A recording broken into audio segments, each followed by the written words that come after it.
4 rejections, 1 failing farm.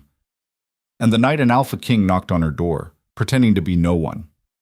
What happens when the woman everyone dismissed becomes the one secret that could destroy an entire kingdom? Stick around until the end to find out if Liora survives what's coming. And if you're watching from anywhere in the world, drop your city in the comments. Hit that like button, because this story doesn't go where you think. The 4th rejection came on a Tuesday. Liora Vance stood in the center of the pack hall, with her spine straight and her hands loose at her sides, watching Alpha Garrett's mouth move. She'd stopped listening after the word unsuitable. The rest was just noise, polite, rehearsed, meaningless. "You understand," Garrett said, and it wasn't a question. His eyes didn't even meet hers. They drifted somewhere past her left shoulder, toward the open door, toward anywhere else. "It's nothing personal." It was always personal. They just didn't have the spine to say it. The hall wasn't full, but it wasn't empty either. A dozen pack members lingered near the walls, pretending they weren't watching, pretending they didn't know exactly why Liora was standing there. Again. She recognized most of them. Miranda, who'd rejected her first, or rather, whose family had rejected her on Miranda's behalf. Too low status, they'd said. Not enough connections. Liora had been 22 then, still naive enough to think honesty mattered more than politics. Then there was Cade, the beta who'd courted her for 3 months before his mother made it clear that courting and claiming were very different things. He wouldn't meet her eyes now. Probably felt guilty. Probably not guilty enough to actually do anything about it. Alpha Garrett cleared his throat. He was younger than her by 2 years, which somehow made this worse. "The Pack Council has reviewed your petition, and we feel that at this time a formal bond wouldn't serve either party's interests." Translation: "You're not worth the trouble." Liora had heard variations of this speech 3 times before. She knew the script, knew that anything she said now would only make her look desperate or bitter or both. So she didn't say anything. She just turned and walked out. Her boots hit the wooden floor in a steady rhythm, 1 foot, then the other, calm and measured, not running, not rushing, just leaving. Behind her, the murmurs started immediately. "Always knew she wouldn't. That holding of hers is falling apart." 4th time, can you imagine? Stubborn, that's her problem, won't bend for anyone. Liora pushed through the door and into the cold. The wind cut across the borderlands like a blade. Late autumn, the kind of cold that found every gap in your coat and settled deep in your bones. The sky was the color of old iron, heavy with the promise of snow. She pulled her scarf tighter and started walking. The packed settlement sprawled behind her, houses clustered together for warmth and safety, smoke rising from a dozen chimneys, children playing in the street despite the weather. It looked peaceful, prosperous, the kind of place people fought to stay in. Liora lived 3 miles east, where the safe zone ended and the wild lands began. 4 rejections.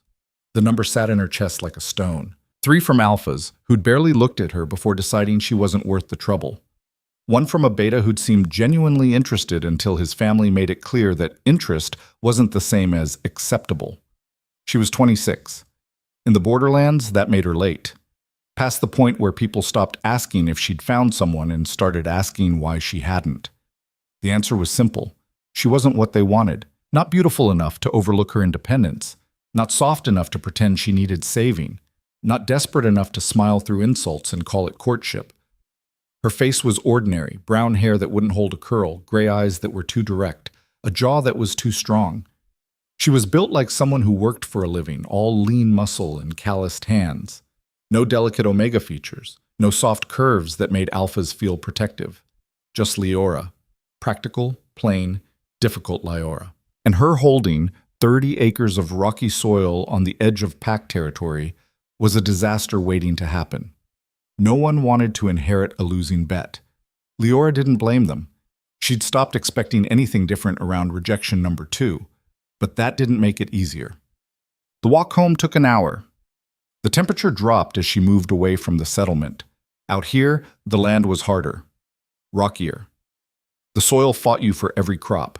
The wind had nothing to slow it down. The tree line was sparse, mostly pine and scrub brush. This was where the pack put people they didn't quite trust but couldn't quite exile. The ones who didn't fit. The ones who needed space or didn't want to follow every rule. Liora's father had claimed this holding 20 years ago, back when the pack still had room for eccentrics. He'd been a good man, quiet, clever, better with animals than people. He taught her how to read the weather, how to bargain, how to make a trap that wouldn't fail. He died when she was 19. Winter fever. Her mother had followed 6 months later. Grief, the healer said, though Liora suspected it was more than that. Her mother had never wanted this life, had never adjusted to the isolation. Liora had inherited the holding because there was no one else to take it. She'd been alone ever since. The fence line came into view first. It sagged in 3 places, posts tilted at angles that would have made her father wince. She'd meant to fix it last month. Then the month before that. There was always something more urgent. The barn looked worse in the failing light. The north side needed new boards, had needed them since spring. The roof was mostly intact, but she could see places where the shingles had started to curl. The cabin was small. 1 main room with a fireplace, a bedroom barely big enough for a bed, a kitchen that was more of a corner with a stove. The roof leaked somewhere. She hadn't found the spot yet. It was a mess. It was hers. Liora fed the chickens first. They clucked and fussed, crowding around her feet as she scattered grain. 12 hens, 1 rooster who had opinions about everything. They were producing, but not enough to sell, just enough to keep her fed. The goats, 2 of them, both stubborn, needed water. She hauled a bucket from the well, her shoulders burning by the time she finished, then firewood. She split logs until her arms shook and sweat soaked through her shirt despite the cold. The physical work felt good. It gave her something to focus on besides the look on Alpha Garrett's face when he dismissed her, besides the whispers she'd heard on her way out. 4th time. Can you imagine? No wonder she's still alone. Liora drove the axe into the chopping block and left it there. Inside, the cabin was cold. She built a fire, filled the kettle, and sat down at the kitchen table with her ledger. Numbers didn't lie, didn't judge, didn't care about rejections. The holding was losing money. Not catastrophically, not yet, but close enough to make her stomach clench every time she ran the calculations. The chickens were producing, but barely. The late garden had failed. Early frost, bad soil, her own inexperience with certain crops. She had 2 goats that gave milk, but not enough to justify the feed costs. 3 trade agreements with neighboring holdings, but they barely covered expenses. And winter was coming. She needed firewood, needed feed for the animals, needed supplies she couldn't make herself. Liora ran her finger down the page, recalculating for the 3rd time that week. There had to be something she was missing, some angle she hadn't considered. She could sell one of the goats. That would give her a buffer. But then she'd lose the milk production, and next spring would be even harder. She could try to renegotiate the Miller Pack trade deal. They'd been underpaying her for eggs for 6 months. But if she pushed too hard, they'd just go elsewhere. She could... A knock at the door cut through her thoughts. Liora froze. No one came out here, not unless they were lost. And even then, most people knew better than to stop at a holding this close to the wild edge. The knock came again. Steady, patient, not aggressive. Liora stood slowly, grabbed the iron poker from beside the fire, and crossed to the door. The weight of it was reassuring in her hand. She didn't open the door. "Who's there?" "Traveler." The voice was male, low, tired, but not desperate. "I'm not looking for trouble, just a place to rest for the night." "There's an inn 2 miles south." "I know." Silence stretched between them. Liora pressed her palm against the rough wood of the door. Her instincts were sharp. Living alone demanded it. And right now they weren't screaming danger, just caution. "You armed?" she asked. "Yes." At least he was honest. "You planning to use it?" "Not unless you give me a reason." Liora chewed the inside of her cheek, thinking. It was full dark now, cold enough that anyone caught outside without shelter was risking frostbite. She could send him away. Should send him away. But she remembered what it felt like to be desperate and alone. She unlatched the door and stepped back, poker still in hand. The man on her porch was tall, taller than her by half a foot, and broad-shouldered beneath a coat that had seen better days. Dark hair, dark eyes, maybe a few years older than her. His face was shadowed, hard to read in the lamplight. He didn't smile, didn't try to charm her, just stood there, waiting. "One night," Liora said, "you sleep in the barn. I'll bring you food and water. You're gone by first light." "Fair." Touch anything that isn't yours, and I'll make sure you regret it. His mouth twitched. Not quite a smile, but close. Understood. She led him to the barn without speaking. The building smelled like hay and animals and old wood. It wasn't warm, but it was better than outside. Liora handed him 2 blankets and a lantern. Water trough is there. Don't let the goats out. I won't. She turned to leave. Thank you, he said. Liora glanced back. He was already spreading the blankets in the corner, moving with the efficiency of someone who'd done this before. She didn't answer, just headed back to the cabin. Inside, she made stew.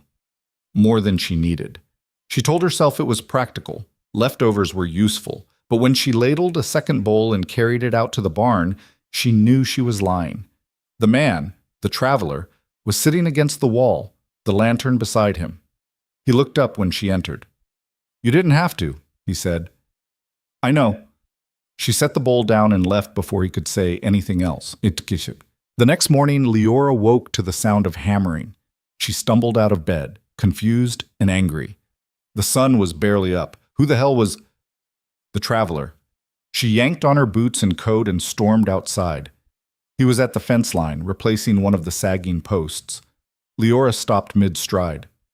What are you doing? He didn't look up. Paying for the roof. I didn't ask you to. I know. Then stop. Now he looked at her. His eyes were sharp, assessing. You need this fixed. That's not your concern. You gave me shelter. I'm giving you labor. That's how trade works. Liora wanted to argue, wanted to tell him to leave her property alone. But the truth was, he was right. The fence needed fixing, desperately, and she hadn't had time. 1 post, she said. Then you leave. He nodded and went back to work. Liora watched him for another moment, then turned and went to feed the chickens. By midday, he'd finished the fence line and started on the barn siding. She found him prying off a rotted board, his coat discarded despite the cold. I said 1 post. You did? So why are you still here? He set down the board and straightened. Because I'm not finished. I don't have money to pay you. I'm not asking for money. Then what do you want? He met her eyes. Nothing. Liora didn't believe him. People always wanted something, but she didn't have the energy to fight about it. She brought him water at noon, watched him work from the cabin window while she made bread. He moved with confidence, hands steady, like a man who knew his way around tools. Whoever he wasn't just a drifter. By evening, the barn siding was repaired. Liora made dinner, roasted vegetables, the last of the chicken from 2 days ago, bread that was slightly lopsided but edible. She meant to eat alone. But when she looked outside and saw him sitting on the porch step, eating the stew she'd left him, something in her chest twisted. She grabbed her plate and went outside. Mind if I sit? He glanced up, surprised. It's your porch. Liora sat on the opposite end of the step, leaving space between them. They ate in silence. The sun was setting, painting the sky in shades of orange and red. The wind had died down. For the first time all day, it was almost peaceful. You live alone, the traveler said. It wasn't a question. Yes. By choice? Liora set her fork down. Does it matter? No. He looked at her. Just curious. She could have lied, could have said it was temporary, that she was fine. Instead, she told the truth.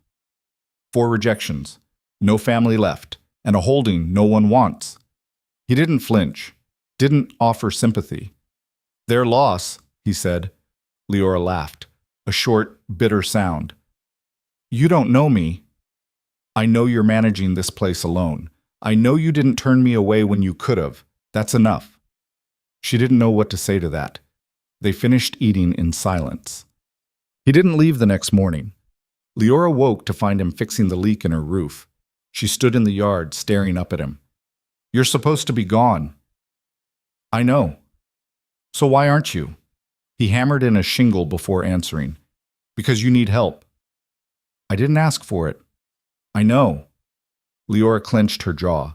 She should be angry, should tell him to get off her property. But the truth was, she needed the help, desperately, and he wasn't asking for anything in return. 1 week, she said. Then you're gone. He nodded. 1 week. It was a lie, and they both knew it. Asa. His name was Darian. That's all he offered, and Liora didn't press. In the borderlands, people had reasons for keeping their pasts quiet. She understood that better than most. He worked during the day, fixing things she hadn't had time or resources to manage. The fence, the barn, the roof, the water trough that had cracked over the summer. He didn't talk much, didn't ask invasive questions, just moved through the tasks with quiet efficiency. At night, they ate together. It started practical. She had food, he was hungry, and it seemed wasteful to eat separately. But somewhere around the third or fourth meal, it became something else. Not friendship. Not yet. But not strangers either. "Where are you from?" Liora asked one evening. Darian paused, fork halfway to his mouth. "North. That's not specific." "No." She waited, but he didn't elaborate. "What are you running from?" She tried instead. He set his fork down. "What makes you think I'm running? Everyone out here is running from something. Are you?" Liora considered that. "No, I'm just living." "Then maybe I am too." It wasn't a real answer, but she let it go. Muon. The days developed a rhythm. Liora woke early, fed the animals, checked the traps she'd set for rabbits. Darian worked on whatever needed fixing. They ate breakfast together. She handled trade negotiations with neighboring holdings, small deals mostly, but necessary. He chopped firewood. Lunch was quick. Bread and cheese, sometimes soup if she'd made extra. Afternoons were for projects. Liora worked on preserving food for winter. Darian rebuilt the chicken coop, which had been falling apart since summer. Dinner was when they talked. "You're good at this," Darian said one night, watching her mend a harness. "At what?" "Managing, trading, keeping things running." Liora shrugged. "I don't have a choice." "That's not what I mean." He leaned forward. "You negotiate with the Miller Pack like you're doing them a favor. You fix their contract in under an hour." She looked up, startled. "How do you know about that?" "I was at the settlement last week, heard people talking." "Spying on me?" "Listening." Liora set the harness aside. "The Miller Pack was underpaying for eggs. I pointed out that their own contracts stipulated market rate, and market rate had gone up. It wasn't complicated. Most people wouldn't have caught that. Most people don't read their contracts." Darian smiled, a real smile this time, not just a twitch of his mouth. "Exactly." Liora felt something warm unfurl in her chest. She ignored it. 2 weeks passed, then 3. Darian stayed. The holding started to look different. The fence was solid. The barn didn't leak. The roof over the cabin was patched. The firewood pile was stacked high enough to last the winter. He worked without asking for payment, and Liora stopped pretending she wanted him gone. She told herself it was practical. An extra set of hands made everything easier, made survival possible. But late at night, when the fire burned low and they sat across from each other in comfortable silence, she knew it was more than that. He saw her, not as rejected, not as too late, not as the woman no one wanted, just as Liora. And that, more than anything, was dangerous. One night she asked the question she'd been avoiding. "Why are you really here?" They were sitting by the fire. Outside, the first snow of the season was falling. Light, tentative, but it wouldn't stop. Darian looked up from the piece of wood he'd been carving. "What do you mean?" "You're not a drifter. You don't move like one. Don't talk like one." She leaned forward. "So what are you really doing here?" He was quiet for a long time. Then, "I needed to see something." "See what?" "If there was anyone left who didn't see a title when they looked at me." Liora frowned. "What title?" He didn't answer. "Darian." He set the carving aside. "I'm not running. I told you that, but I'm not free either. I have responsibilities, people who depend on me, and sometimes I just need to step away from all of it and remember what it's like to be a person instead of a symbol." "A symbol of what?" "Power. Authority. Things people want from me that have nothing to do with who I actually am." Liora studied him. There was something in his voice, not quite bitterness, but close. "So you came here?" "Yes." "Why am I holding?" "Because no one would look for me here." That stung more than it should have. Darian must have seen it on her face because he leaned forward. "That's not an insult. It's the point. You don't care about status, don't care about politics. You just exist. Honestly. And I needed that. Leora's throat tightened. I exist because I don't have another choice. No, you exist because you refuse to disappear. The words hit her like a physical blow. She stood abruptly. I should check the animals. Liora, I'll be back. She grabbed her coat and walked out into the snow. The cold bit at her face, sharp and clean. She stood in the middle of the yard, breathing hard, trying to make sense of the feeling in her chest. He saw her, really saw her, and she had no idea what to do with that. The next morning, everything changed. Liora woke to voices outside. She threw on her clothes and rushed to the door. 3 riders stood in her yard, armored, formal. Their horses stamped and snorted in the cold. Darian stood between them and the cabin. The lead rider, a man with silver at his temples and a scar across his jaw, dismounted. He looked at Darian and dropped to one knee. Your Majesty. Leora's blood turned to ice. Your Majesty. She stepped onto the porch. The rider glanced at her, then back at Darian. The council requests your immediate return. There's been an incident at the northern border. Darian's expression was unreadable. What kind of incident? Rogue pack. They've taken hostages. How many? 7. Families. Darian's jaw tightened. He looked at Liora. She stared back. Your Majesty. The words wouldn't stop echoing in her head. Give me a moment, Darian said. The rider bowed and stepped back. Darian crossed the yard, stopped in front of her. Liora, you're the Alpha King. It wasn't a question. His silence was answer enough. Liora felt the world tilt beneath her feet. How long were you going to wait before telling me? I was going to tell you. When? I don't know. She laughed, a harsh, broken sound. You don't know. Of course you don't. It's complicated. No, it's simple. You lied. I didn't lie. You let me think you were nobody. Let me feed you, shelter you, talk to you like... Her voice cracked. You let me trust you. That wasn't a lie. Yes, it was. Darian reached for her. She stepped back. Don't. His hand dropped. Behind him, the riders waited. I have to go, Darian said quietly, but I'm coming back. Don't bother. Liora, I said don't. She turned and walked into the cabin, slammed the door. Through the window, she watched him stand there for a long moment. Then he mounted his horse and rode away. Liora sank to the floor and tried to remember how to breathe. The Alpha King. He'd been the Alpha King the whole time, and she'd been so stupid. For 3 days, Liora didn't leave the holding. She fed the animals, chopped firewood, stared at the fence line Darian had fixed and wanted to tear it all down. He'd lied. Maybe not directly, maybe not with words, but he'd let her believe he was someone he wasn't, let her think they were equals, let her start to feel... No, she wasn't going there. On the 4th day, a messenger arrived, young, nervous, carrying a sealed letter. From His Majesty, the boy said, holding it out. Liora stared at it like it might bite. I don't want it. Ma'am, I was told to wait for a response. Tell him I don't have one. Ma'am, go. The boy hesitated, then bowed and left. The letter sat on her table for 2 days before she opened it. Inside, the handwriting was neat, precise. Liora, I know you don't want to hear from me. I know I don't deserve your forgiveness. But you need to understand something. Everything I told you was true. Everything I felt was real. The only thing I didn't tell you was my title. I'm not asking you to forget what I didn't say. I'm asking you to remember what I did. I saw you, and I'm not walking away. Liora read it 3 times. Then she threw it in the fire. A week later, he came back. No riders, no armor, just Darian on foot, standing at her door. Liora opened it before he could knock.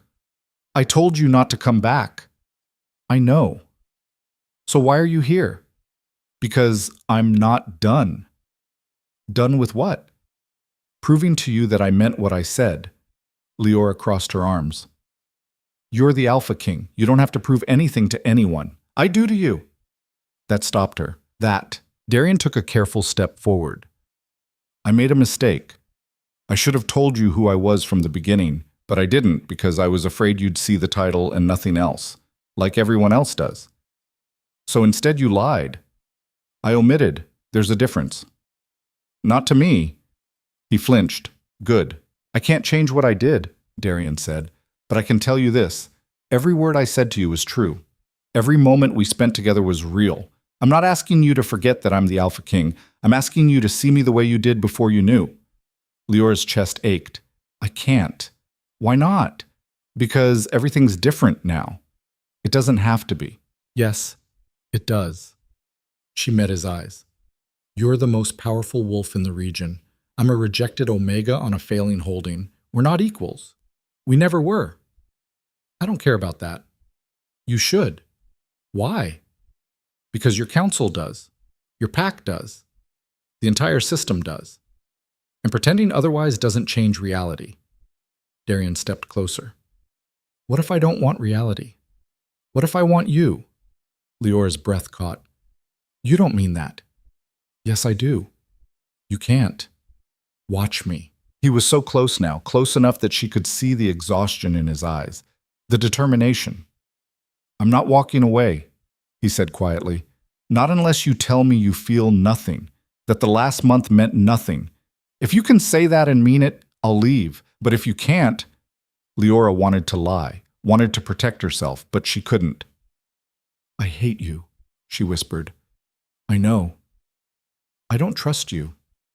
I know. And I don't know if I ever will. I know. He reached up, slow and careful, and cupped her face. But you feel something.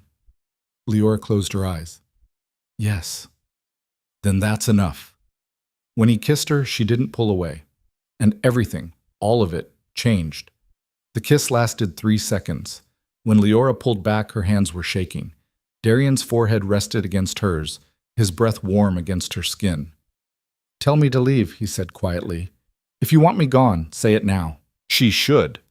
Every logical part of her brain was screaming at her to end this before it got worse, before she got hurt in ways that wouldn't heal, but the truth sat in her chest like a stone. She didn't want him to leave. I can't do this halfway, Liora said. I won't be your secret. I won't be the woman you visit when you need to escape your real life. You won't be. You say that now. I mean it. He pulled back just enough to meet her eyes. If we do this, it's real. All of it. I'm not hiding you. Your council will never accept me. I don't care. You should. You're the Alpha King. You can't just watch me. Liora searched his face for hesitation, for doubt. She found none. You're going to regret this, she said. Maybe, but I'd regret walking away more. She wanted to believe him, wanted it so badly it hurt. One condition, she said. Name it. You don't lie to me again, ever. I don't care how complicated the truth is. I need to know what I'm walking into. Darian nodded slowly. Deal. I mean it, Darian. One more lie, and I'm done. I know. Liora stepped back, putting space between them before she did something stupid like kiss him again. So what happens now? Now? Darian ran a hand through his hair. Now I go back to the capital and deal with the council. And you? Come with me. Her stomach dropped. What? I'm not leaving you here alone. Not after... He stopped himself. After what? His jaw tightened. There are people who won't be happy about this. About us. And if they can't get to me, they'll come for you. I can take care of myself. I know you can, but I'm not willing to take that risk. Liora crossed her arms. So what? I'm supposed to just abandon my holding, my animals, everything I've worked for? No, we'll arrange for someone to manage it while you're gone, someone you trust. I don't trust anyone. Then someone I trust. Even worse. Darian's mouth twitched. Liora. What? You're coming with me. We can argue about the details, but that part isn't negotiable. She wanted to fight him on it, wanted to dig her heels in and refuse on principle. But he was right. If people came looking for a way to hurt the Alpha King, a rejected Omega living alone on the borderlands would be an easy target. Fine, she said. But I'm not leaving until I've secured the holding.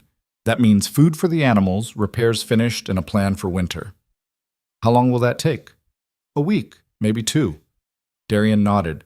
Then we have 2 weeks. He stayed. Not in this cabin, Liora drew that line firmly, but in the barn, like before. Except now it was different. Now she knew who he was. Now every conversation carried weight it hadn't before. The first 3 days were tense. Liora worked twice as hard as usual, throwing herself into tasks with a focus that bordered on obsessive. If she kept moving, she didn't have to think, didn't have to process what she'd agreed to. Darian worked alongside her without complaint. He repaired the last section of fence, reinforced the barn door, split enough firewood to last through spring. At night, they ate dinner in silence that felt heavier than it should. On the 4th day, Liora broke. Why me? They were sitting on the porch steps, watching the sun set. The sky was burning orange and red, the kind of sunset that made you believe in something bigger than yourself. Darian looked at her. What? Why me? She repeated. You're the Alpha King. You could have anyone, so why choose the rejected Omega on a failing holding? He was quiet for a long moment. Because everyone else sees the crown, he said finally. They see power, status, what I can give them. You saw a man who needed help and gave it without asking for anything in return. That's not special. That's basic decency. In my world, it's rare. Liora picked at a splinter in the wood. You're going to get tired of me. I'm not easy. I don't know how to be soft. I don't want soft. I want real. You say that now. I'll say it a year from now, too. She looked at him. Really looked. His face was tired, lines around his eyes that hadn't been there when they first met. Or maybe they had been, and she just hadn't been paying attention. What happened at the northern border? She asked. Darian's expression darkened. Rogue pack. They've been causing problems for months, taking territory, challenging local alphas. We thought we had them contained. You didn't. No, they took hostages to force a negotiation. Did you negotiate? I don't negotiate with people who take families hostage. What did you do? What I had to. The way he said it made her stomach twist. Darian. They got the hostages back. That's what matters. At what cost? He didn't answer. Liora reached out, hesitated, then took his hand. His fingers closed around hers immediately, tight enough to hurt. They sat there until the sun disappeared and the stars came out. On the 6th day, the first visitor arrived. Liora was in the garden, pulling up the last of the dead plants, when she heard hoofbeats. She straightened, wiping dirt from her hands, and turned to see a rider approaching. Not a messenger, not a guard. Alpha Garrett. Her stomach sank. Garrett dismounted smoothly, all polished confidence. He dressed well, too well for a casual visit to a borderland holding. This was a statement. Liora, he said, like they were friends, like he hadn't rejected her 2 weeks ago. Alpha Garrett, she kept her voice neutral. What brings you out here? I heard you have a guest. Of course he had. News traveled fast in the borderlands. I do. Important guest. That's not your concern. Garrett's smile was sharp. Actually, it is. When the Alpha King spends time on pack territory, the pack has a right to know why. Liora set down the dead plants and crossed her arms. He's a traveler. I gave him shelter. That's all you need to know. Is it? Garrett stepped closer. Because people are talking, Liora. They're saying he's been here for weeks. They're saying he's helping you with the holding. They're saying, I don't care what they're saying. You should. You're still part of this pack. Your actions reflect on all of us. Liora's temper flared. You rejected me. You don't get to lecture me about pack loyalty now. That was different. How? You weren't. He stopped himself. Wasn't what? Good enough? Connected enough? Worth the trouble? Garrett's jaw tightened. You're making a mistake. That's my choice to make. Not if it affects the pack. Before Liora could respond, Darian's voice cut across the yard. Is there a problem? He was standing in the barn doorway, arms crossed, expression unreadable. But there was something in his posture, a coiled tension that made Garrett take an involuntary step back. Your Majesty. Garrett's tone shifted immediately, respectful, but wary. I was just questioning Leora's choices, expressing concern. About what exactly? Garrett hesitated. The pack has a right to understand what's happening on our territory. What's happening, Darian said, his voice dangerously quiet, is none of your concern. Unless you'd like to make it your concern officially. In which case, I'm happy to have that conversation with your entire council present. The threat was subtle but clear. Garrett's face flushed. That won't be necessary. Good. Darian moved to stand beside Leora, not in front of her, beside her. Then I assume this conversation is over. Garrett looked between them, something calculating in his eyes. Of course. My apologies for the intrusion. He mounted his horse and rode away without another word. Leora waited until he was out of sight before she spoke. That's going to cause problems. Let it. Darian, I meant what I said. I'm not hiding this. Hiding you. I know. But there's a difference between not hiding and deliberately antagonizing the local pack. He was out of line. He's an alpha. They're always out of line. Darian's mouth twitched. Fair point. Leora turned to face him fully. This is what it's going to be like, isn't it? People questioning me, questioning us. Every decision scrutinized. Yes. At least he was honest. And you're sure you want to do this? I've never been more sure of anything. Leora wanted to believe him, but a small voice in the back of her mind whispered that certainty was easy when you held all the power. That night, Leora couldn't sleep. She lay in bed, staring at the ceiling, replaying the confrontation with Garrett over and over. The look in his eyes when he'd seen Darian, the way his entire demeanor had shifted from condescending to terrified in the space of a heartbeat. That was power, real power, and Darian wielded it without even trying. What did that make her? The woman standing beside him? A partner or a prop? She threw off the blanket and padded to the window. Outside, the moon was half full, casting silver light across the holding. Everything looked peaceful, quiet. A knock at the door made her jump. Leora? Darian's voice low and careful. You awake? She opened the door. He was still dressed, hair slightly mussed like he'd been running his hands through it. Couldn't sleep either? She asked. No.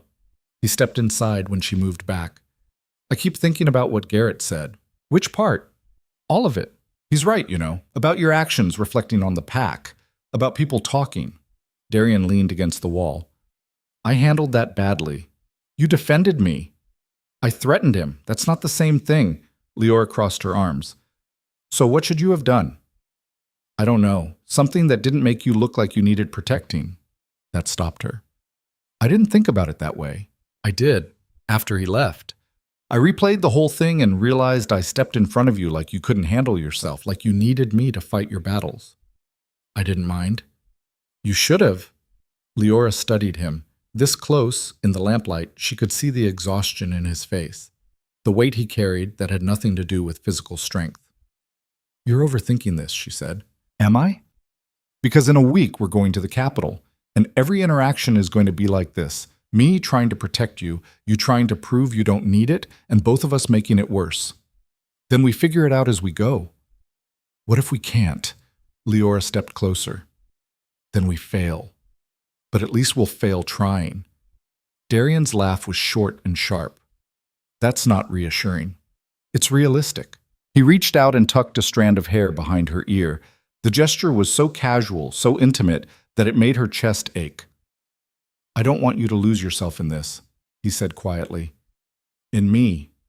In the politics and the bullshit and everything that comes with being with me. I won't. Promise me. Darian, promise me. If it gets to be too much, if you feel yourself disappearing, you'll tell me. You'll walk away if you need to. Leora caught his hand. I promise. But you have to promise me something too. What? That you won't treat me like I'm fragile. I'm not. I've survived 4 rejections, a failing holding, and complete isolation. I can survive your counsel. It's not the same. No, it's worse. Which is why I need you to trust that I can handle it. Darian was quiet for a long moment. Then he nodded. Okay. Okay? I'll trust you. Even when every instinct I have is screaming at me to protect you. Good. He pulled her close, wrapping his arms around her. Liora let herself sink into the embrace, breathing in the scent of him, wood smoke and pine and something uniquely Darien. We're going to be terrible at this, she said against his chest. Probably. But we're doing it anyway. Definitely. They stood there for a while, neither willing to let go. The second visitor came 3 days later. This time it was a woman. Tall, elegant, with silver blonde hair and eyes like ice. She arrived in a carriage flanked by guards, dressed in clothes that probably cost more than Liora's entire holding. Liora was in the chicken coop when she heard the commotion. She stepped outside, covered in dust and feathers, and froze. The woman was standing in the yard, looking at the cabin like it personally offended her. Darien emerged from the barn. His entire body went rigid. Celine. The woman turned, and her expression shifted into something that might have been a smile if it had reached her eyes.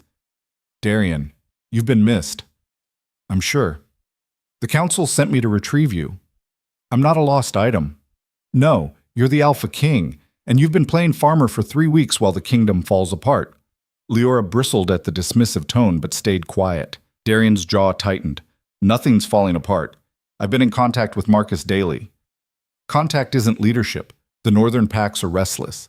The trade negotiations with the eastern territories are stalled. And there are rumors. I don't care about rumors. You should. Celine's gaze finally landed on Liora. Especially when they involve you and a borderland Omega. The way she said Omega made it sound like an insult. Liora stepped forward, still holding a basket of eggs. I have a name. Celine's eyebrows rose. I'm sure you do. It's Liora, since we're apparently having this conversation on my property. Your property. Celine looked around with barely concealed disdain. Yes, I can see why Darien found it so compelling. Celine. Darien's voice was low, dangerous. Stop. I'm simply observing. You're being cruel. I'm being realistic. You can't seriously be considering bringing her to the capital. I am, and I don't need your approval. Celine's expression hardened. The council will never accept her. The council doesn't have a choice. Everything is a choice, Darien, including this one, and you're choosing poorly. Liora had heard enough. I'm standing right here. Celine turned to her with a smile that was all teeth. Yes, you are, and I'm trying to understand what makes you worth destroying a kingdom over. The words hit like a physical blow. Celine, Darien moved between them. Leave. I'm here on council business. I don't care. Leave. Now. For a long moment, Celine didn't move. Then she smoothed her skirts and turned toward the carriage. You have 3 days, she said without looking back.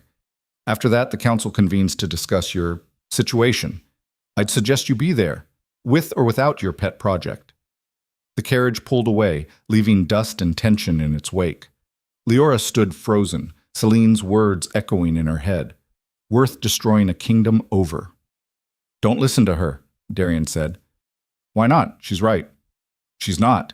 Darien, I'm a rejected Omega on a failing holding. What exactly do I bring to this that's worth the fight you're picking? He turned to face her fully. You bring yourself, that's enough. For you, maybe. But what about everyone else? I don't care about everyone else. You should. You're the king. You can't just ignore your counsel because you... She stopped, suddenly uncertain. Because I what? Liora's throat tightened. Because you want me. This isn't about want. It's about choice. I'm choosing you. And I need to know if you're choosing me. The question hung between them, heavy and unavoidable. Was she? Choosing him meant leaving everything she knew, meant walking into a world that didn't want her, meant fighting battles she wasn't trained for against people who would use every weakness against her. It meant risking everything, but staying meant living with the regret of not trying. I'm terrified, she said finally. I know. I don't know how to be what they need me to be. Then be what I need. Be yourself. And if that's not enough, it will be. Liora wanted to believe him, wanted to trust that love, or whatever this was, could overcome politics and power and centuries of tradition. But she'd been rejected 4 times. She knew how quickly certainty could turn to doubt. 3 days, she said. Darien nodded. 3 days. They spent the next 2 days in controlled chaos. Liora arranged for Thomas, her neighbor, to watch the holding. The old man had been fair to her over the years, never once treating her like the rejected Omega everyone else saw. He agreed without asking questions, though she caught him watching her with something that might have been concern. She prepared feed stores, checking and rechecking her calculations. The chickens would need grain. The goats would need hay. She wrote detailed instructions for every possible scenario: what to do if the weather turned bad, which repairs to prioritize, when to call for help if something went truly wrong. Darian handled communications with the capital. Liora heard him in the barn at night, his voice low and tense as he spoke to advisors she couldn't see. She caught fragments of conversation: northern border, trade agreements, council meeting, but never the full picture. He was keeping things from her, not lies, just omissions, and she hated that she understood why. On the evening before they were set to leave, Liora found herself standing at the edge of her property, looking out at the wild lands beyond. The sun was setting, painting the sky in shades of purple and gold. This might be the last time she stood here. The thought made her chest tight. Second thoughts? She turned to find Darian standing a few feet away, hands in his pockets. More like 100 thoughts, Liora said. He moved to stand beside her. You can still change your mind. Can I? Because it feels like we're past that point. We're never past the point where you get to choose. Liora looked at him. What happens if I get to the capital and realize I can't do this? That I'm not strong enough? Then we figure out a different path. What path? You're the Alpha King. There is no different path. There's always a different path. It just might not be the easy one. Nothing about this is easy. No, Darian agreed, but it's worth it. How do you know? He turned to face her fully. Because I've spent the last 3 weeks watching you manage a failing holding with nothing but determination and stubbornness. I've watched you negotiate with packs that underestimate you. I've watched you fix problems that would break most people. And through all of it, you never once asked for help you didn't earn. That's just survival. No, that's strength. And that's what they're going to see when we get to the capital. Liora wanted to believe him, wanted to trust that her survival skills would translate to court politics. But deep down, she knew the capital wasn't the borderlands, and the wolves there didn't play fair. On the third morning, Liora packed a single bag. She didn't own much. A few changes of clothes, all practical. The ledger that tracked every penny she'd earned or spent, a knife her father had given her when she turned 16, a photograph of her parents, creased and faded from years in her pocket. That was it. Her entire life reduced to things that fit in a canvas bag. She stood in the cabin one last time, looking at the space she'd called home for 7 years. The fireplace where she'd cooked countless meals. The table where she'd worked through endless calculations. The window where she'd watched the sun rise and set, marking time in seasons instead of days. It wasn't much, but it was hers. Ready? Darian stood in the doorway, already dressed for travel.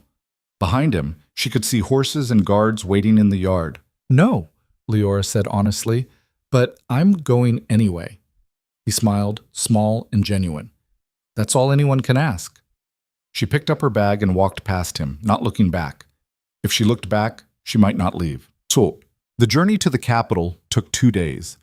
They traveled with an escort, 6 guards who kept a respectful distance but never let them out of sight. Darian rode beside her, answering her questions about what to expect. The capital was huge, 10 times the size of the largest pack settlement Liora had ever seen. Thousands of wolves, complex political structures, courts and councils, and hierarchies she didn't fully understand. You'll have rooms in the main residence, Darian explained as they rode. A suite, actually. Bedroom, sitting room, private bath. That's more space than my entire cabin. You'll also have staff, people to help you dress, manage your schedule, handle correspondence. Liora's stomach twisted. I don't need people to dress me. It's protocol. Everyone at court has staff. I'm not everyone at court. You are now. The word settled over her like a weight. What about guards? She asked. You'll have a personal detail. 4 guards, rotating shifts. I don't need guards. You do now. Darian, this isn't negotiable, Liora. The capital isn't the borderlands. There are people there who would hurt you just to get to me. I need to know you're protected." She wanted to argue, wanted to tell him she could take care of herself. But looking at his face, at the barely controlled fear beneath the determination, she realized this wasn't about her capabilities. It was about his ability to protect her, to keep her safe in a world he knew was dangerous. "Okay," she said quietly. 4 guards. Darian exhaled, some of the tension leaving his shoulders. "Thank you." They rode in silence for a while. "What about your council?" Liora asked eventually. "What are they going to do when we arrive?" "They'll object, loudly. And then? Then I tell them my decision is final." "Just like that?" "Just like that." It sounded simple. Liora knew it wouldn't be. "Who's on the council?" she asked. 7 members, Marcus, my second. He'll support us. Catherine, who manages the residence. She's neutral, mostly concerned with protocol. Then there's Celine, who you've met. She hates me. She hates change, and you represent a lot of change. Who else? Gregory, who handles military strategy. He won't care one way or another as long as it doesn't affect his operations. Thomas, different Thomas from your neighbor, who manages trade relations. He'll probably object on economic grounds. Elena, who oversees pack law and tradition. She'll be your biggest opponent. Why?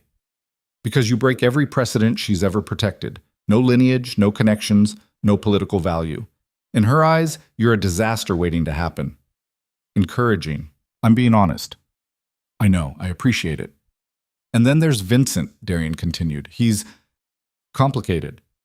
Complicated how? He wants my position, has for years. He can't challenge me directly, but he'll use any weakness to undermine my authority. Leora's chest tightened. And I'm a weakness. You're a target. There's a difference. Not to him. No, Darian agreed. Not to him. They crested a hill, and suddenly the capital spread out before them. It was massive. Buildings stacked on top of each other, stone and wood and glass catching the late afternoon sun. Streets wound through the city like veins, packed with people even from this distance. At the center, on the highest point, stood the royal residence, a fortress that looked like it had been carved from the mountain itself. It was beautiful. It was overwhelming. Leora's hands tightened on the reins. "We can turn around," Darian said quietly. "No." "Liora," I said no. "I'm not running." He looked at her for a long moment, then he nodded. "Okay." They descended toward the city as the sun began to set. The gates opened as they approached.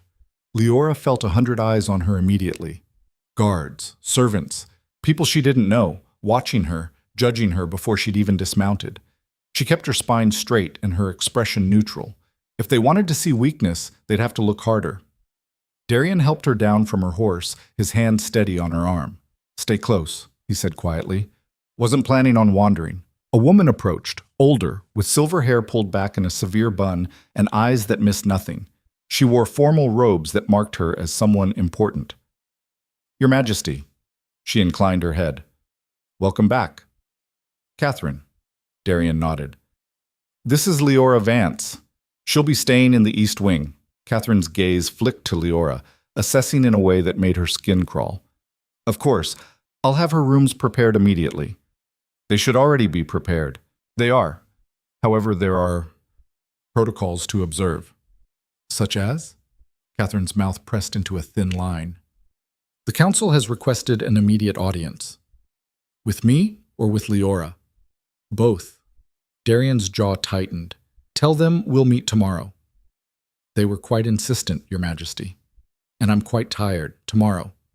Catherine hesitated, then bowed. "As you wish. I'll inform them." She turned and walked away, her displeasure evident in every line of her posture. "That went well," Liora said. "That was the easy part. What's the hard part?" Darian looked at her, and for the first time since they'd left the borderlands, she saw real fear in his eyes. The next 3 hours. Catherine led Liora through hallways that seemed to go on forever. Polished stone floors, tapestries depicting battles and ceremonies Liora didn't recognize. Servants who stopped and stared as she passed, their expressions ranging from curious to hostile. She kept her head up and her shoulders back. Let them stare. The East Wing was quieter, fewer people. The hallways were wider here, the ceilings higher. Catherine stopped in front of a carved wooden door. "Your suite." She pushed it open and Liora stepped inside. The space was enormous, bigger than her entire cabin. A sitting room with plush furniture and a fireplace. A bedroom visible through an open door. Windows that looked out over the city. It was beautiful. It was a cage. "The staff will bring dinner within the hour," Catherine said. "If you require anything, ring the bell." She gestured to a cord hanging near the fireplace. "Thank you," Liora managed. Catherine studied her for a moment. "A word of advice, Miss Vance." "I'm listening." "The court is not kind to outsiders. They will test you, push you, try to find your breaking point." Her expression softened slightly. "Don't let them see you break."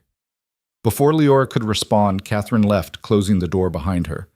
Liora stood in the center of the room, surrounded by luxury she'd never imagined, and felt more alone than she had in years. She walked to the window and looked out at the city. Lights were beginning to glow as evening fell. Somewhere down there, thousands of wolves were living their lives, completely unaware that a rejected Omega from the borderlands had just walked into their world. A knock at the door made her turn. "Come in." A young woman entered, carrying a tray. She looked nervous, her eyes darting to Liora and then away. "Your dinner, miss." "Thank you. What's your name?" The girl blinked, surprised. "Anna, miss." "Thank you, Anna." Anna set the tray down and hesitated. "Is there anything else you need?" "Just information. How long have you worked here?" 3 years, miss." "And in that time, has anyone ever stayed in this wing who wasn't part of the court?" Anna's expression shuddered. "No, miss." "I see. Thank you for being honest." Anna curtsied and left quickly. Liora sat down at the table and looked at the food. Roasted meat, vegetables she didn't recognize, bread that was probably fresh this morning. She wasn't hungry. She ate anyway. She'd learned a long time ago that refusing food was a luxury she couldn't afford. The knock came 2 hours later. Liora had been pacing, unable to sit still, when she heard it. She opened the door to find Darian standing there, his formal robes replaced with simpler clothes. His face was pale, his jaw tight. "What happened?" He walked past her into the room and closed the door. For a moment he just stood there, not speaking. "Darian?" "They want you gone." The words landed like a punch. Leora's stomach dropped. "All of them?" "Most of them." Vincent was the loudest, but even Marcus looked uncomfortable. "They're calling you a distraction, a liability." He turned to face her.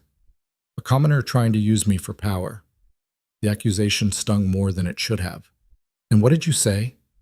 "That they can object all they want." "You're staying." "Darian, I'm not negotiating on this, Liora.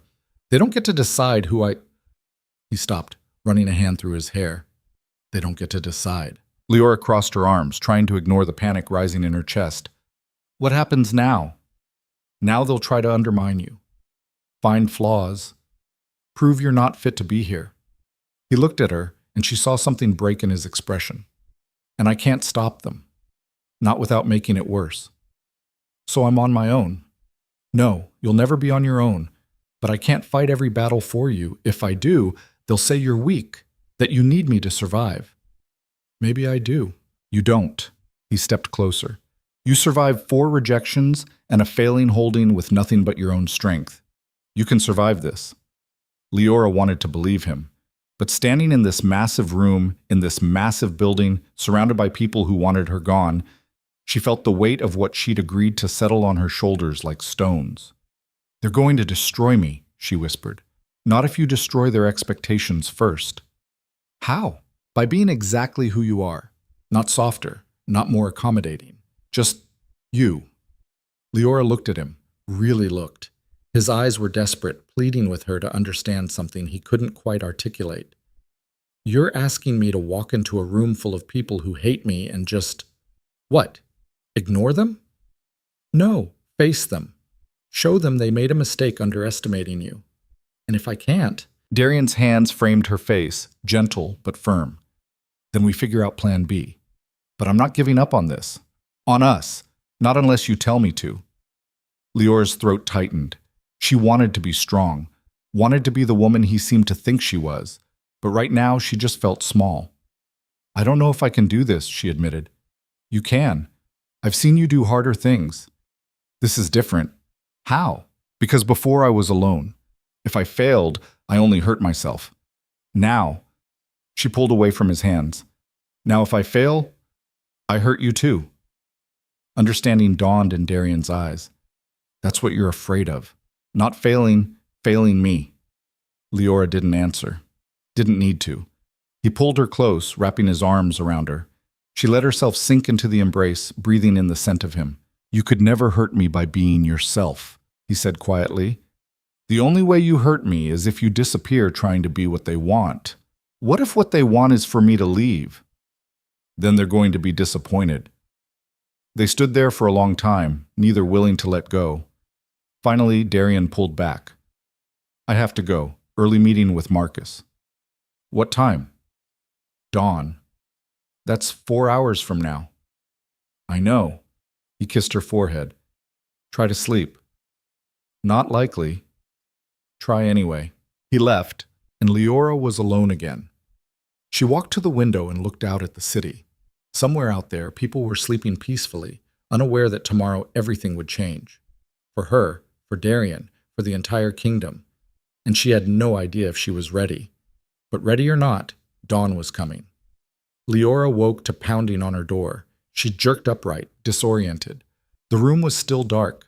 Through the window, she could see the sky just beginning to lighten, gray, not yet blue. The pounding came again, harder. She threw off the blankets and crossed to the door, grabbing the iron poker from beside the fireplace on instinct. Old habits. Who is it? Anna, miss. Please, you need to open the door. Liora pulled it open. The young servant stood there, pale and breathing hard like she'd been running. What's wrong? The council, miss. They've moved the meeting. It starts in 30 minutes. Leora's stomach dropped. What? Darian said it was tomorrow. They invoked emergency protocol. Something about northern border activity. Anna's eyes were wide with fear. Miss, you need to get dressed. Now. They're expecting you in the Great Hall. I don't have anything appropriate to wear. Catherine sent these. Anna gestured to 2 other servants standing in the hallway holding formal robes. Deep green, embroidered with silver thread. Beautiful and completely foreign. Liora wanted to refuse. Wanted to show up in her own clothes, her own terms. But one look at Anna's terrified expression told her this wasn't the time for principles. Fine. Help me. The next 20 minutes were chaos. Anna and the other servants, whose names Liora didn't catch, dressed her like she was a doll. The robes were heavy, restrictive. They pinned her hair back in a style that pulled at her scalp. Someone tried to put cosmetics on her face, and Liora drew the line. No. Miss, it's tradition. I said no. The servant backed off. When they finally finished, Liora barely recognized herself in the mirror. She looked formal, polished, like someone who belonged in a place like this. It felt like a lie. You look beautiful, miss, Anna said quietly. I look like someone else. Sometimes that's what surviving requires. The words hit harder than they should have. Anna led her through the residence at a pace just short of running. The hallways were already busy, servants preparing for the day, guards changing shifts, courtiers heading toward the Great Hall. Everyone stopped to stare. Liora kept her eyes forward and her breathing steady. The Great Hall was massive, vaulted ceilings that disappeared into shadow, stone pillars carved with wolves and battles. At the far end, a raised platform with 7 chairs arranged in a semicircle. The council. The room was already half full. Wolves in formal dress clustered in groups, their conversation stopping as Liora entered. She felt every eye on her. Anna squeezed her arm once, a small gesture of support, then disappeared. Liora stood alone at the entrance, scanning the room for Darian. She found him near the platform, deep in conversation with a man who had to be Marcus. Darian's expression was tight, controlled anger barely leashed. He looked up and saw her. Their eyes met across the crowded hall, and something in his face shifted. Relief, fear, determination. He started toward her, but a voice cut across the room. The council will come to order. Everyone turned. A woman stood on the platform, tall, severe, with iron gray hair and eyes like flint. Elena, the one who handled pack law and tradition, the one who would hate Liora most. All parties will take their places, Elena continued. The Alpha King at the head, the accused in the center. Accused. Leora's blood ran cold. Darian was suddenly beside her, his hand on her arm. Don't react, he said, low and urgent. This is a power play. Stay calm. They're putting me on trial. Not officially, but yes, essentially. You said the meeting was tomorrow. They changed it. I only found out an hour ago. His jaw was tight enough to crack teeth. I tried to stop it, but Vincent invoked emergency protocol. Once that's in play, I can't override it without proof of bad faith. And you don't have proof. Not yet. Liora looked at the platform. 7 chairs, 7 wolves who would decide if she belonged here. 7 strangers who already wanted her gone. What do I do? Tell the truth. Don't apologize for who you are, and don't let them see you scared. I am scared. I know, but they don't need to. He squeezed her arm once, then walked to the platform, taking his place in the center chair. Liora was left standing alone in the middle of the hall, surrounded by hostile faces. A man stepped forward, middle-aged, with sharp features and eyes that assessed her like she was a problem to be solved. Vincent. Liora Vance, he said, his voice carrying across the hall. You stand before this council to answer questions regarding your relationship with the Alpha King and your presence in the capital. I wasn't aware I needed permission to be here, murmurs rippled through the crowd. Vincent's smile was thin. You don't need permission, but the council has a responsibility to ensure that those close to the king don't pose a security risk. I'm not a security risk. That's what we're here to determine. He gestured to the chairs. The council will now hear testimony. One by one, the council members took their seats. Elena on the far left. Then Catherine, looking uncomfortable. Marcus beside her, his expression carefully neutral. Darian in the center. Celine next to him, her face a mask of cold disapproval. A man Liora didn't recognize. Gregory, probably. And Vincent on the far right. 7 wolves. 7 votes. And Liora had no idea how many were against her. Elena spoke first. Miss Vance, you come from the borderlands, is that correct? Yes. From a holding on the edge of pact territory? Yes. A failing holding, by most accounts. Leora's temper flared. A holding I've kept running alone for 7 years. Through what means? Hard work. And yet you're here now, in the capital, standing before us. Elena leaned forward. Some might say that's quite a leap in circumstances. From a rejected Omega on the borderlands to the king's... What exactly? What are you to him? The question hung in the air. Liora looked at Darian. He was watching her, his expression unreadable. This was the moment. The choice. She could soften the truth, make herself more palatable, play the game. Or she could be exactly who she was. I'm the woman he chose, Liora said clearly, and I'm the woman who chose him back. The hall erupted, voices overlapping, shock, anger, disbelief.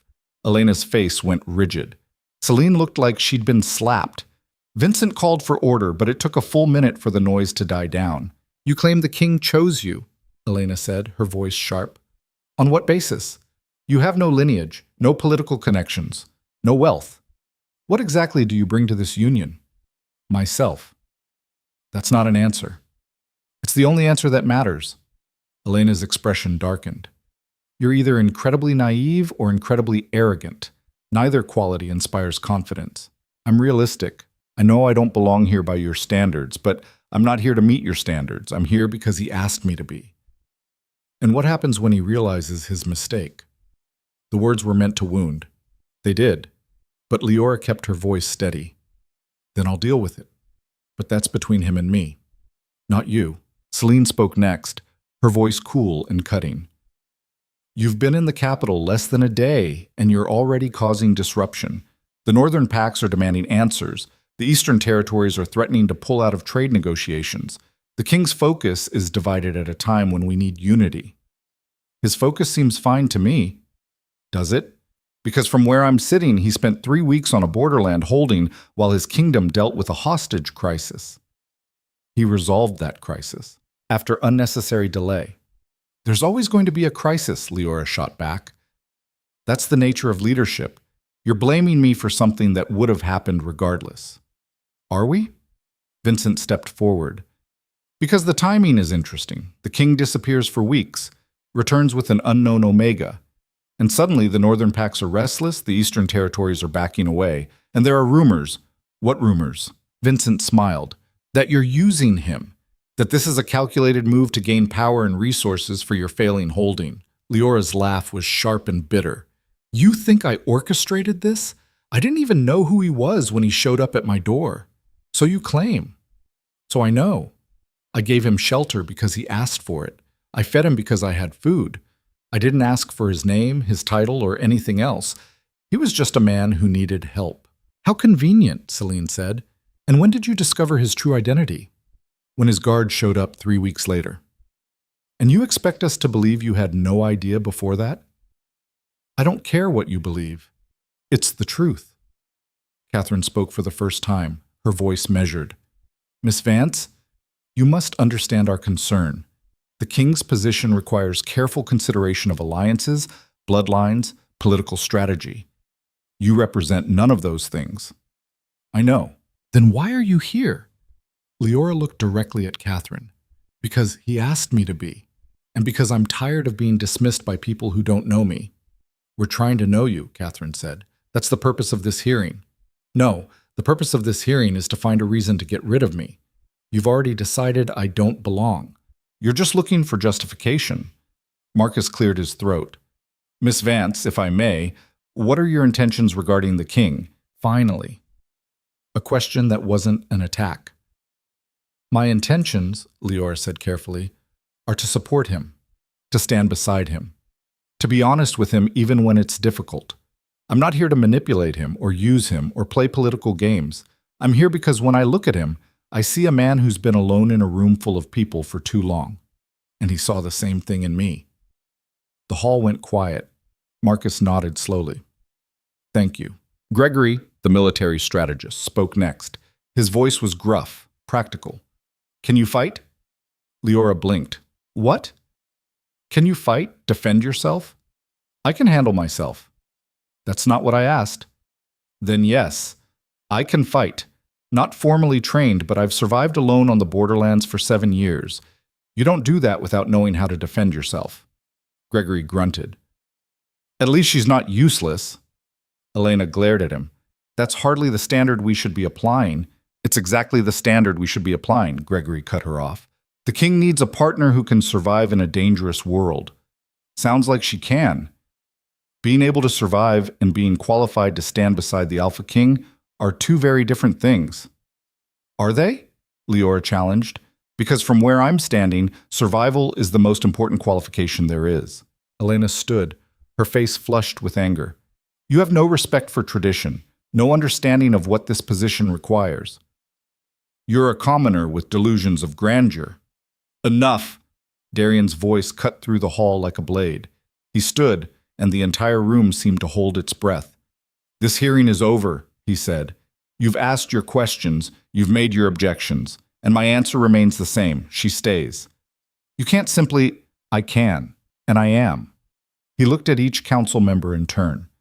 I understand your concerns, I respect them, but this decision is mine to make, and I've made it. Vincent stepped forward. With all due respect, Your Majesty, this decision affects the entire kingdom. The council has a right. The council has the right to advise, not to dictate. Darian's voice was steel. If you want to challenge my authority on this, invoke the vote. Otherwise, we're done here. Silence. Vincent and Elena exchanged a look. Then Vincent smiled, cold and calculating. Very well. We invoke the vote.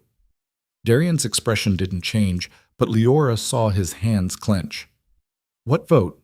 She asked. Marcus answered, his voice heavy. Council override. If 5 of the 7 members vote against the king's decision, they can force him to reverse it.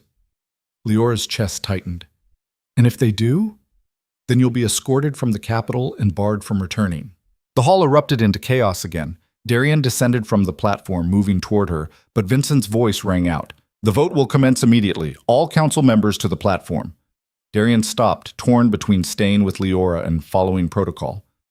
"Go," she said quietly. "Do what you have to do." He looked like he wanted to argue.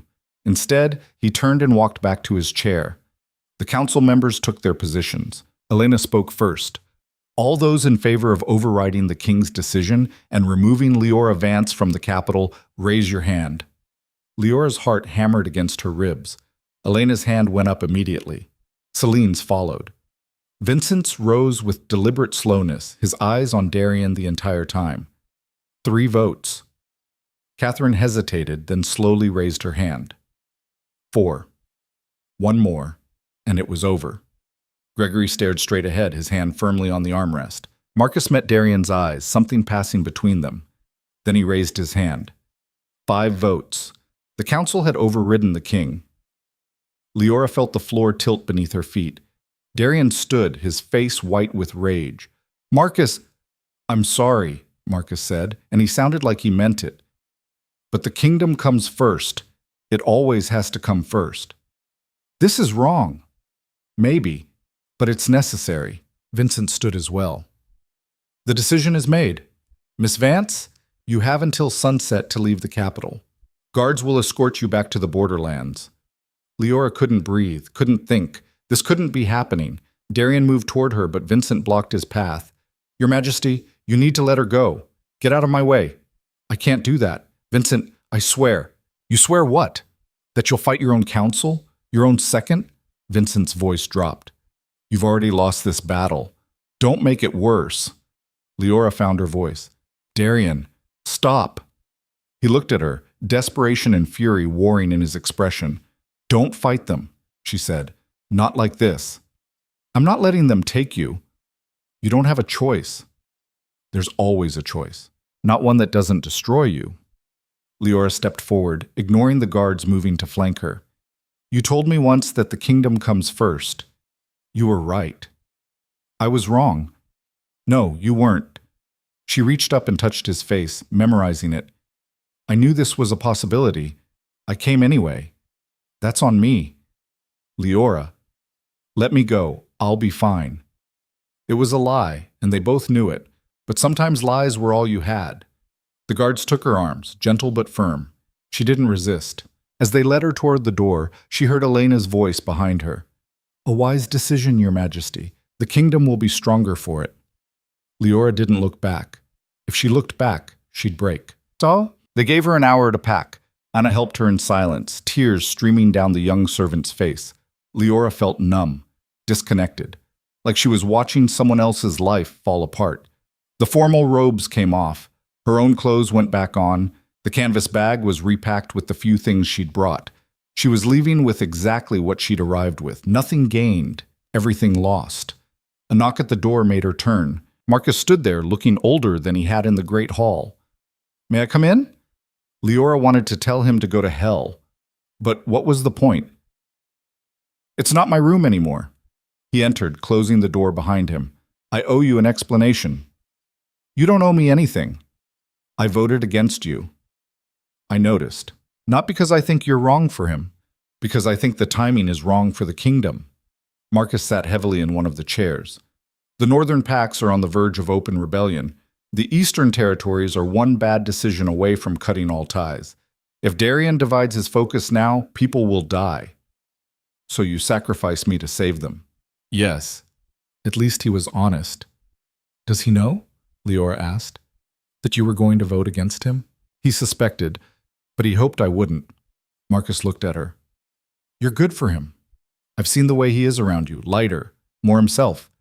But being good for him personally doesn't mean you're good for the kingdom right now.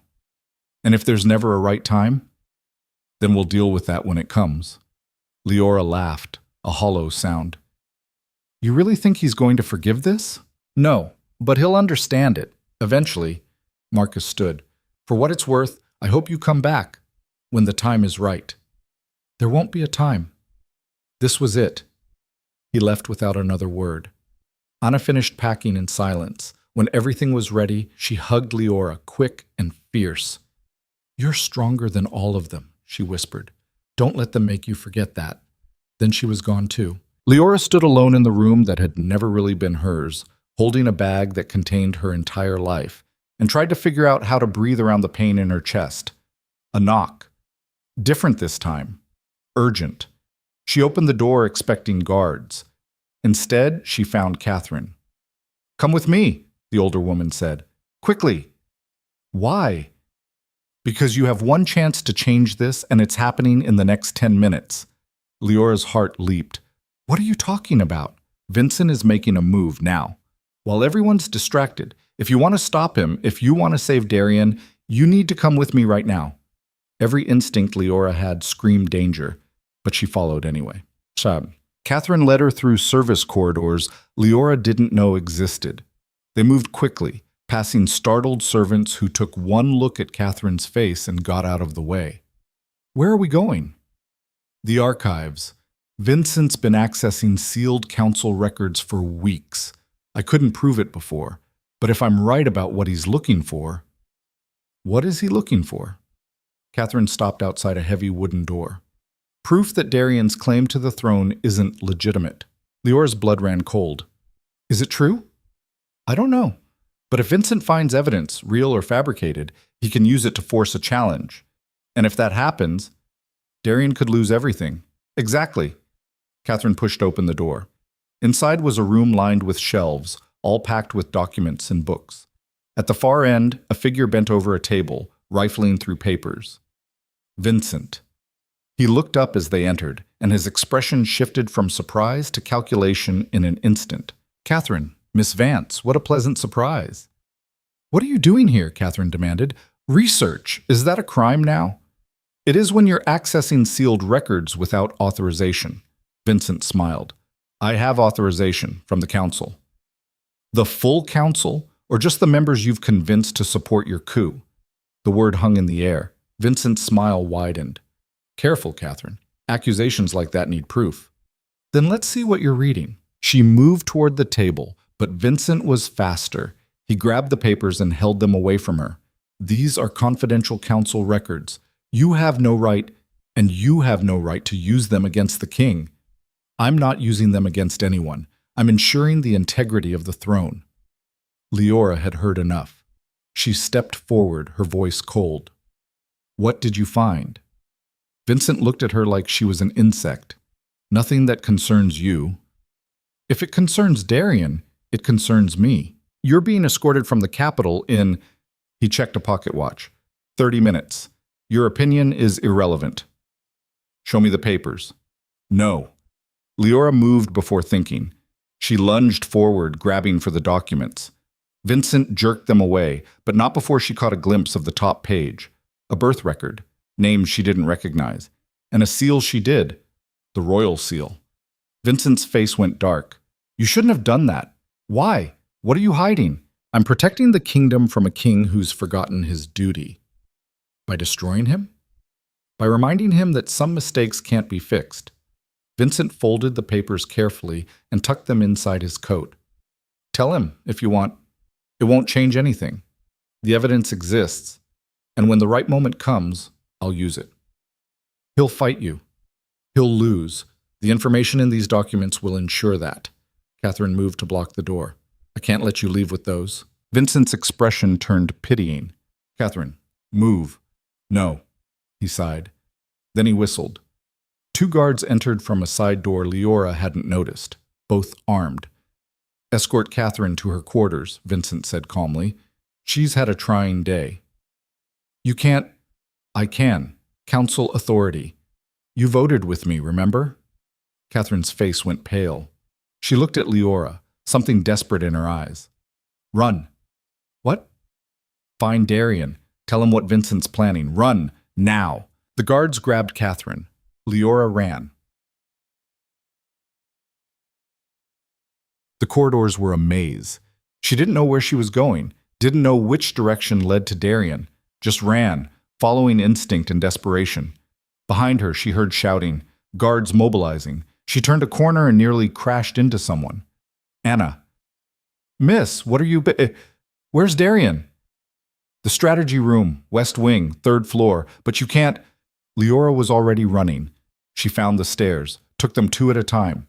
Her lungs burned. Her legs screamed. West Wing, 3rd floor, guards at the door. She didn't slow down. I need to see the king, now. Miss Vance, you're supposed to be... I know what I'm supposed to be doing. This is more important.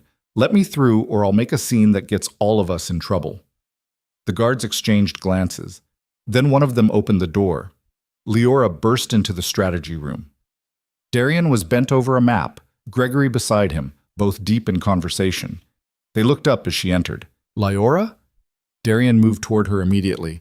What are you doing here? I thought... Vincent's planning a coup. The room went silent. What? He's always been accessing sealed council records. He found something, birth records, I think.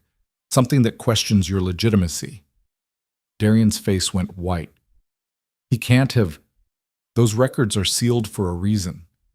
He has them. He showed me. And he's going to use them to challenge you. Gregory swore. When? I don't know. Soon. He said when the right moment comes. Darian turned to Gregory. Lock down the archives now. Find out what he accessed. Already on it. Gregory was moving before he finished speaking. Liora and Darian were left alone. He crossed to her, his hands framing her face. Are you okay? No, but that's not important right now. It's important to me. Darian, what's in those records? What doesn't he want people to know? He was quiet for a long moment.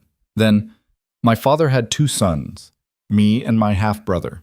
Same father, different mothers. My mother was the legitimate queen.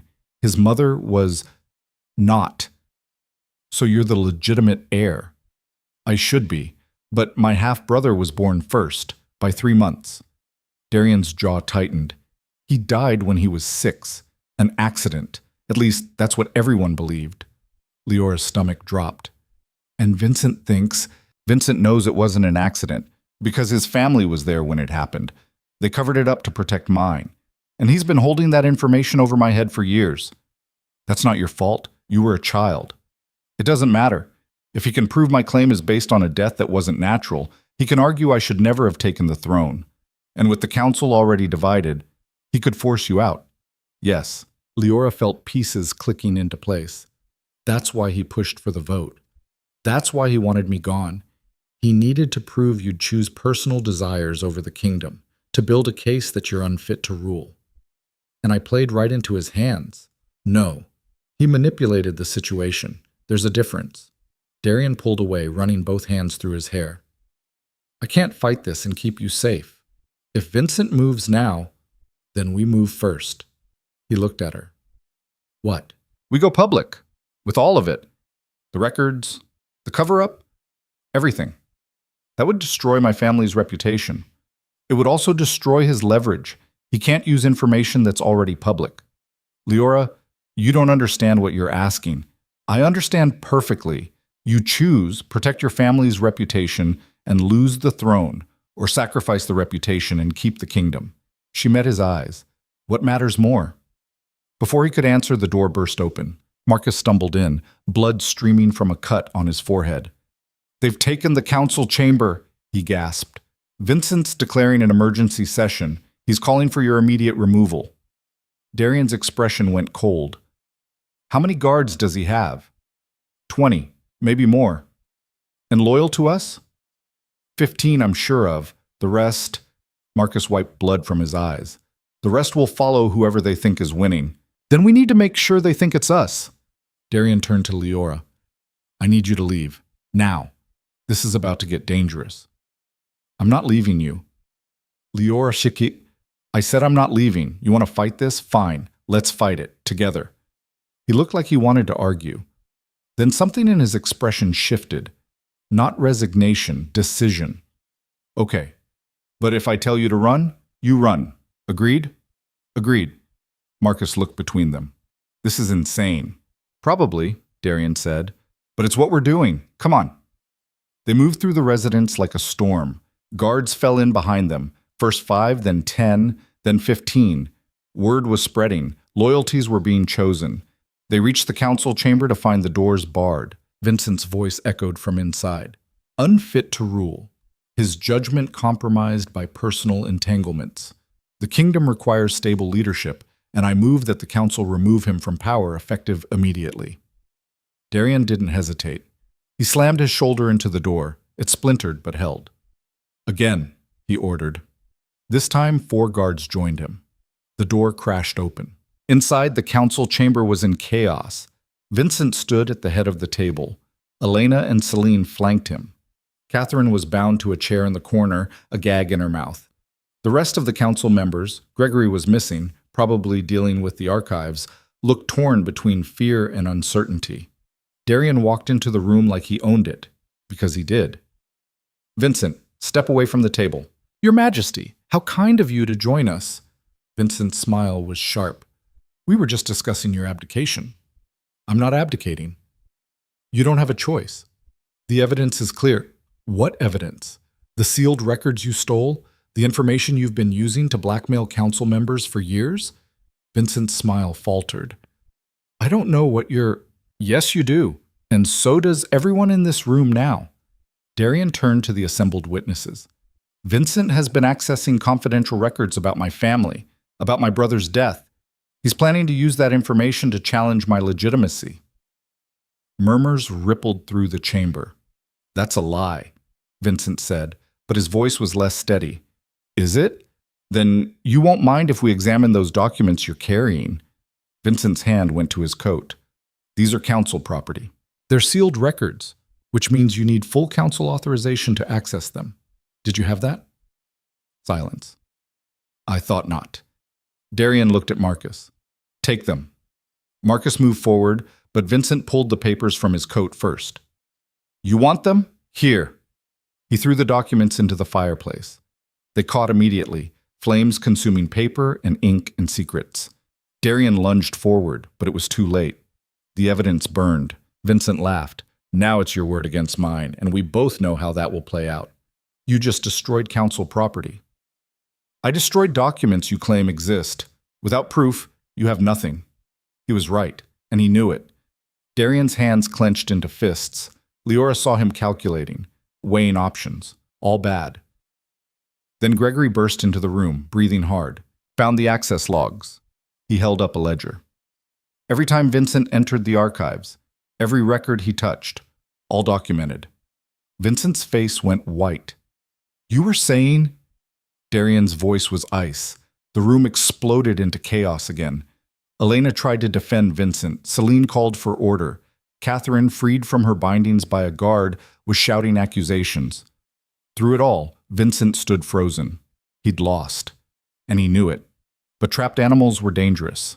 Liora saw it in his eyes a second before it happened. He lunged, not at Darian, at her. She barely had time to react. His hand closed around her arm, jerking her forward. Something cold and sharp pressed against her throat. A knife. The room went silent. "Nobody move," Vincent said, his voice shaking. "Or she dies." Darian froze, his face a mask of controlled terror. "Vincent, let her go." "I don't think so. She's my exit strategy now." "You hurt her and You'll what? Kill me?" "You don't have it in you." The knife pressed harder. Liora felt blood trickle down her neck. "That's always been your weakness. You're too soft, too human." "Vincent, shut up. Everyone shut up." He started backing toward the door, dragging Liora with him. "We're leaving. Anyone follows, she dies." Leora's mind raced. She'd been in dangerous situations before, had talked her way out of threats, fought when necessary. But this was different. One wrong move and it was over. She met Darian's eyes across the room, saw the helplessness there, the fear. No, she wasn't going to let Vincent use her as a weapon against him, not after everything. Liora went limp, dead weight. Vincent stumbled, his grip loosening for just a second. It was enough. She drove her elbow back into his ribs, twisted, felt the knife slice her shoulder as she wrenched away. Pain exploded across her vision. Then guards were between them. Marcus tackled Vincent to the ground. The knife clattered away. Darian was beside her, catching her as she stumbled. "I've got you. I've got you." Leora's shoulder burned, blood soaked through her shirt, but she was alive, and Vincent was finished. Guards hauled him to his feet. His face was purple with rage and humiliation. "This isn't over," he spat. "You can't just—" "It is over." Darian's voice was final. You're removed from the council effective immediately. You'll be held pending trial for theft of council property, assault, and attempted murder. The council won't. The council just watched you try to kill someone. I don't think they're going to object. He was right. Even Elena looked shaken.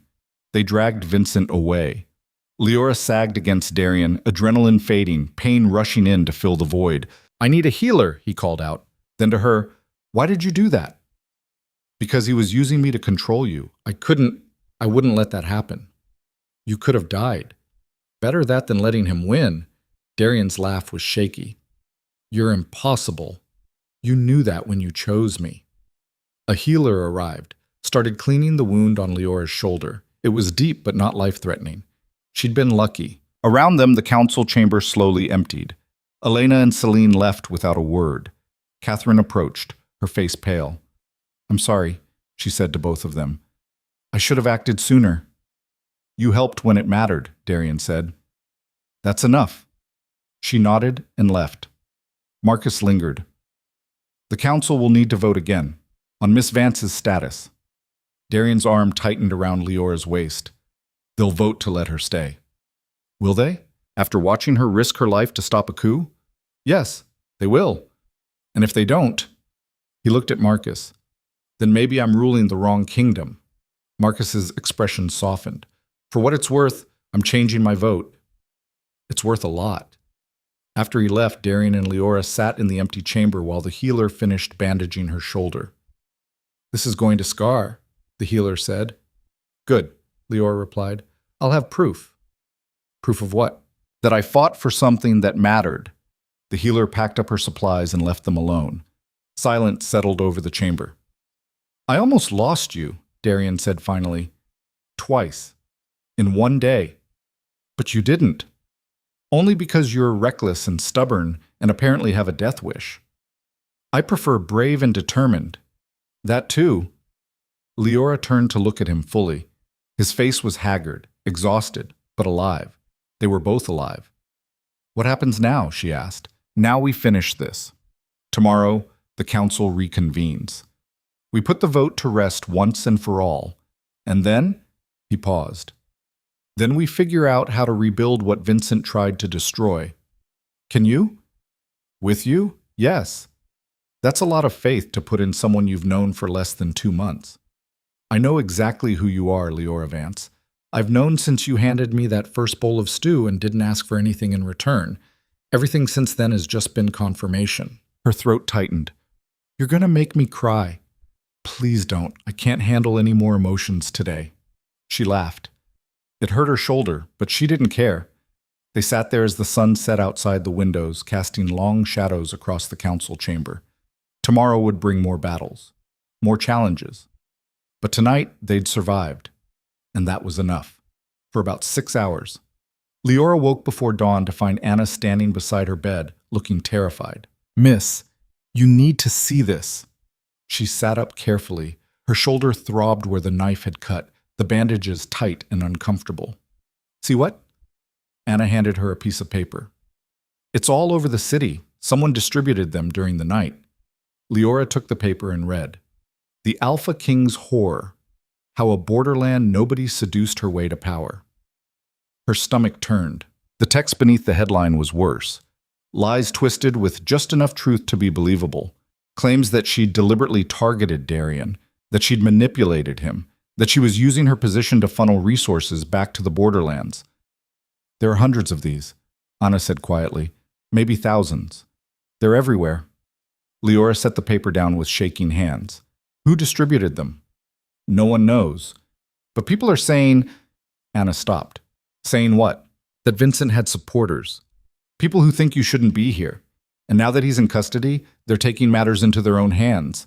Liora stood, ignoring the pain that shot through her shoulder. Where's Darian? Emergency council meeting. They've been in session since before dawn. Of course they had. Liora dressed quickly, refusing Anna's help with the buttons. Her fingers fumbled, clumsy with pain and anger, but she managed. She was halfway to the council chamber when Marcus intercepted her. You shouldn't be here. I need to see Darian. He's dealing with the situation. The situation being me. Marcus didn't deny it. The pamphlets have created complications. Half the city thinks you're a manipulator. The other half doesn't care, but the damage is done. The council is discussing damage control, which means getting rid of me, which means finding a way to counter the narrative before it spreads beyond the capital. Liora looked at him directly. You mean before the other packs use this as an excuse to challenge Darian's authority? Yes, at least he was honest. Let me in the meeting. That's not advisable.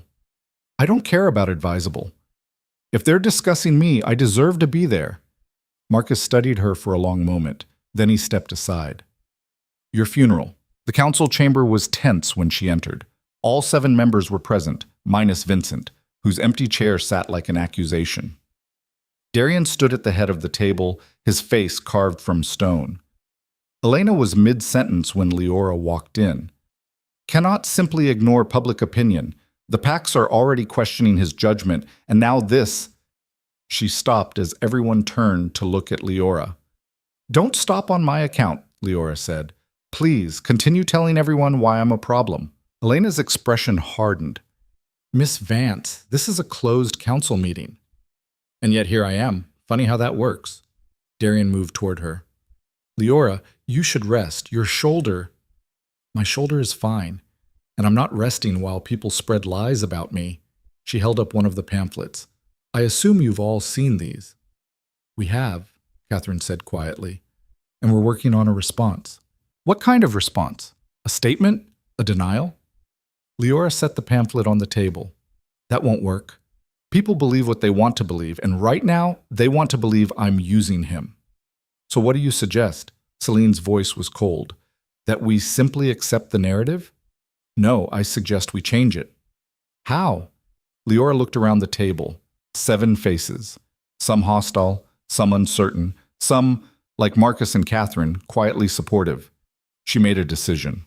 I'll prove them wrong, publicly, undeniably, in a way they can't dismiss or ignore. And how exactly do you plan to do that? Elena asked.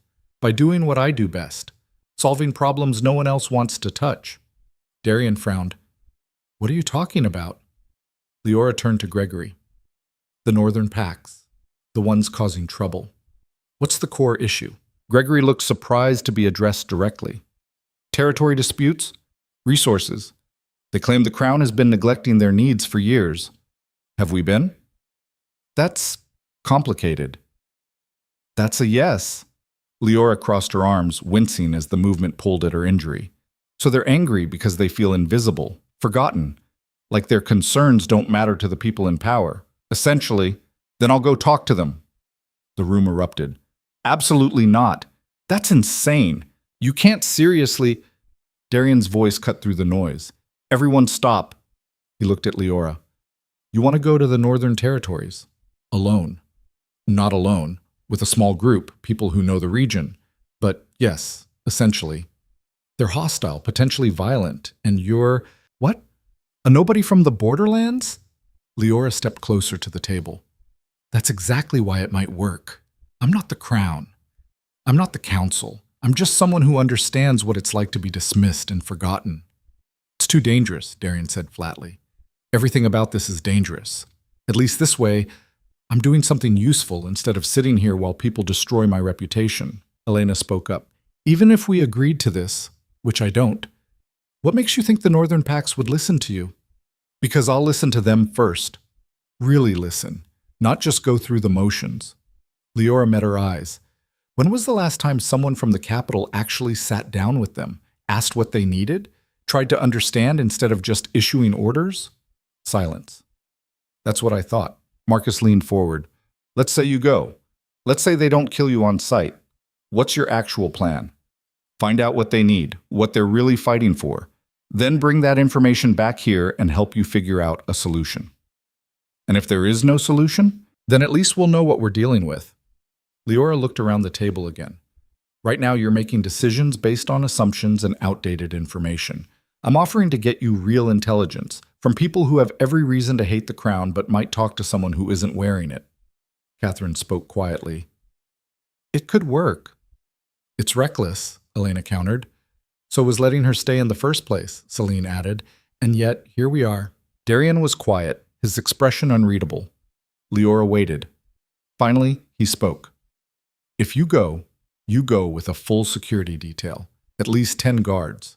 5. Any more and I look like an occupying force. 8. 6. Final offer. His mouth twitched. You're supposed to negotiate up, not down. I'm not you. Obviously. He turned to the council. We vote. All in favor of sending Liora to the Northern Territories as an unofficial envoy? Marcus raised his hand immediately. Gregory followed. Might as well. Nothing else has worked. Catherine hesitated, then raised hers as well. 3 votes. Elena and Celine sat rigid, their hands firmly on the table. Darian looked at them.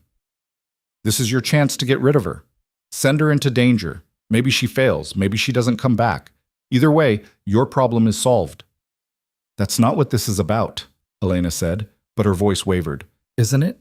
Darian's voice was quiet. You want her gone because she doesn't fit your vision of what belongs beside me.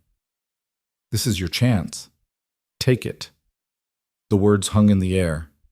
Elena's hand rose slowly, then Celine's. 5 votes. Motion passes, Darian said. Liora leaves for the Northern Territories in 2 days. Marcus, organize the security detail. Catherine, prepare supply manifests. Gregory, brief her on the political situation. And you? Liora asked. I'm going to figure out how to sleep knowing I just sent you into hostile territory. The council dispersed quickly, leaving Liora and Darian alone in the chamber. He crossed to her, his hands gentle on her arms. Are you sure about this? No, but I'm doing it anyway. You could die. I could die crossing the street. At least this way, it means something. Liora, I know what I'm doing. I've been dealing with hostile alphas my entire life. These ones just have better resources. That's not comforting. It's realistic. He pulled her close, careful of her injured shoulder. If anything happens to you, then you'll deal with it, because you're the Alpha King and that's what you do. I hate when you're logical. I know. They stood there for a long moment, neither willing to let go. Finally, Liora pulled back. I need to prepare. 2 days isn't much time. What do you need? Information, maps, details about the packs I'm meeting, and someone who knows the territory. I'll have everything ready by tomorrow. Thank you. Don't thank me. I'm sending you into danger because it might save your reputation. That's not something to be grateful for. Yes, it is, because you're trusting me to handle it. Darian's expression softened. I've trusted you since the moment you handed me that first bowl of stew. Liar, you didn't trust me. You were just desperate. Maybe. But I trust you now. The words settled over her like a blanket. Liora left the council chamber feeling lighter than she had since arriving at the capital. She had a purpose, a plan, and for the first time, she felt like she might actually survive this. The next 2 days were chaos. Gregory briefed her for hours, detailing the political landscape of the Northern Territories. 5 main packs, all with grievances. Resource disputes, territory conflicts, old feuds that had festered for decades. They're not going to make this easy, Gregory warned. They'll test you. Try to find weaknesses. You can't show fear. I'm not afraid of them. You should be. Respectfully, I've dealt with worse. Gregory studied her. Maybe you have. Catherine provided supplies, food, medical equipment, trade goods to offer as gestures of goodwill. Not bribes, just acknowledgments. They'll see through anything that feels like manipulation, Catherine said. Be direct. Be honest. These are people who value straight talk. I can do that. I know. That's why you might actually succeed. Marcus selected the security detail. 6 guards, all experienced with the Northern Territories, all loyal to Darian, not the council. They'll follow your lead, Marcus said, but if things go wrong, they have orders to get you out, even if you disagree. I won't run if it means abandoning a negotiation, and they won't let you die if it means losing the king's chosen. We clear? Liora wanted to argue. Didn't. Clear. The night before she was set to leave, Darian found her in the library, surrounded by maps and notes. You're going to exhaust yourself before you even leave. I need to be prepared. You are prepared. Any more and you'll just make yourself anxious. He was probably right. Liora set down the map she'd been studying. What if I fail? Then you fail, and we try something else. What if people die because I said the wrong thing or made the wrong call? Darian sat beside her. Then that's on me for sending you, not on you for trying. That's not how it works. That's exactly how it works. I'm the king. Ultimate responsibility falls on me. That's not fair to you. Leadership rarely is. Liora leaned against him, careful of her shoulder. The wound was healing, but it still ached. I don't know how you do this. Carry this weight all the time. You get used to it, sort of. He wrapped an arm around her. And it's easier when you have someone to share it with. Is that what I am? Someone to share the weight? You're the person who reminds me why the weight matters. Leora's throat tightened. You're going to make me cry again. Then my work here is done. She laughed, and it hurt her shoulder, but she didn't care. They sat there until the candles burned low, not talking, just being. Tomorrow would bring new challenges, new dangers. But tonight, they had this, and it was enough. The journey north took 3 days. Liora rode at the front of the group, flanked by her security detail. They were quiet, professional, giving her space while staying close enough to intervene if needed. The landscape changed as they traveled. The polished stone and careful gardens of the capital gave way to rougher terrain, forests thick with pine, rocky outcroppings, rivers that cut through valleys like scars. This was borderland territory, the kind of place Liora understood. On the 3rd day, they reached the first pack settlement. It was smaller than the capital, but larger than most borderland holdings. Maybe 200 wolves, buildings clustered together for warmth and defense, children playing in the streets despite the cold. Liora had expected hostility. She got wariness instead. People stopped to stare as they rode through. Conversations died. Windows shuttered. But no one attacked. The pack alpha met them in the central square. A woman named Vera, maybe 50, with gray streaking her dark hair and eyes that missed nothing. So, Vera said, looking Liora up and down, the capital finally sends someone. Took them long enough. I'm not from the capital, Liora said. No? You ride with the king's guards? I do, but I'm from the borderlands, a holding about 200 miles southeast of here. Vera's expression shifted slightly. You're the one they're calling the king's whore. Liora didn't flinch. I'm the one they're calling a lot of things. Most of them aren't true, but I'm here to listen, not defend myself. Listen to what? Whatever you want to tell me. Your grievances, your needs, what the capital has gotten wrong. Liora dismounted, keeping her movement slow and non-threatening. I can't promise I'll fix everything, but I can promise I'll hear you, really hear you, and bring your words back to people who can make decisions. Vera was quiet for a long moment. Then she turned and walked toward a large building at the edge of the square. Come on then, let's see if you're as different as you claim. The meeting hall was simple. Long tables, rough benches, a fireplace at one end. 20 wolves were already waiting, pack members, leaders, people who'd been dealing with neglect for years. Liora sat across from them, her guards positioned at the door. She pulled out a notebook and pen. Tell me everything. They did. For 6 hours, Liora sat and listened. They talked about resource shortages, about trade agreements that favored the capital, about promises made and never kept, about feeling like they didn't matter to the crown. Liora took notes, asked questions, didn't make excuses. When someone got angry, she let them. When someone cried, she handed them water and waited. She didn't try to fix anything, didn't make promises she couldn't keep. She just listened. By the time the sun set, she had 15 pages of notes and a headache from concentrating so hard. Vera walked her out. You're not what I expected. What did you expect? Someone soft, manipulable, easy to dismiss. Vera looked at her. But you've got spine. I'll give you that. Does that mean you'll work with the capital if they address your concerns? Depends on what they actually do. Talk is cheap. I know. That's why I'm taking notes instead of making promises. Vera smiled, small but genuine. Maybe you'll survive this after all. The second pack was harder. The alpha, a man named Garrett, no relation to the one who'd rejected her, was hostile from the start. Why should we trust anything the capital says? They've lied to us for decades. I'm not asking you to trust them, Liora said. I'm asking you to tell me what you need so I can take that information back. And then what? They ignore it like they've ignored everything else. Maybe, but maybe not. You won't know unless you try. We've tried. Multiple times. It doesn't work. Liora set down her pen. Then what do you want, really? Because sitting here refusing to engage doesn't change anything. It just keeps you exactly where you are. Garrett's eyes narrowed. You've got nerve, I'll give you that. I've got experience. I know what it's like to be dismissed, to have people decide you don't matter before you even open your mouth. She met his gaze. But I'm still here. Still trying. Because giving up means they win. And I'm not willing to let them win.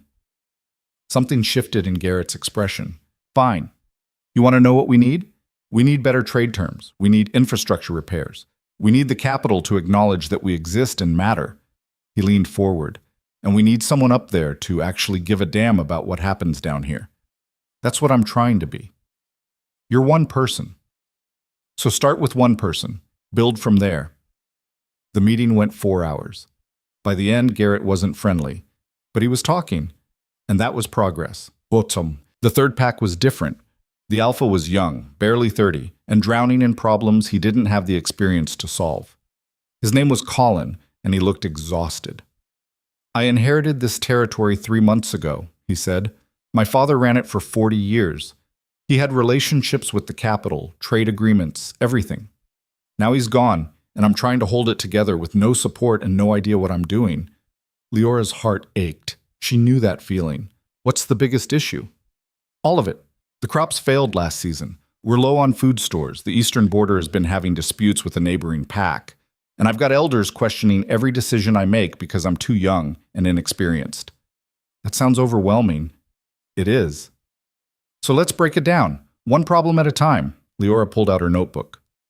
Food stores. How bad is it? We'll make it through winter, barely. But if next season fails too, what caused the failure? Weather, soil quality, something else? Colin blinked. I don't know. I never thought to ask. Then that's where we start. You get me someone who understands the land. I'll help you figure out what went wrong and how to prevent it next season. You know about farming? I know about barely surviving on failing land. Close enough.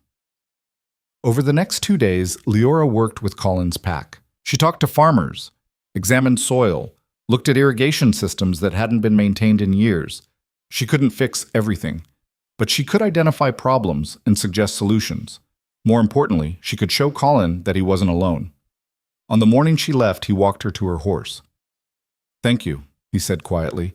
I didn't think anyone from the capital cared. I'm not from the capital, and I do care. Will you come back? After you talk to the king? If I can. And if I can't, I'll send someone who will actually help. Colin looked like he wanted to hug her, settled for shaking her hand instead.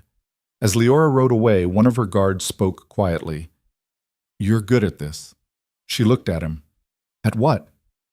Making people feel seen. Liora didn't know what to say to that.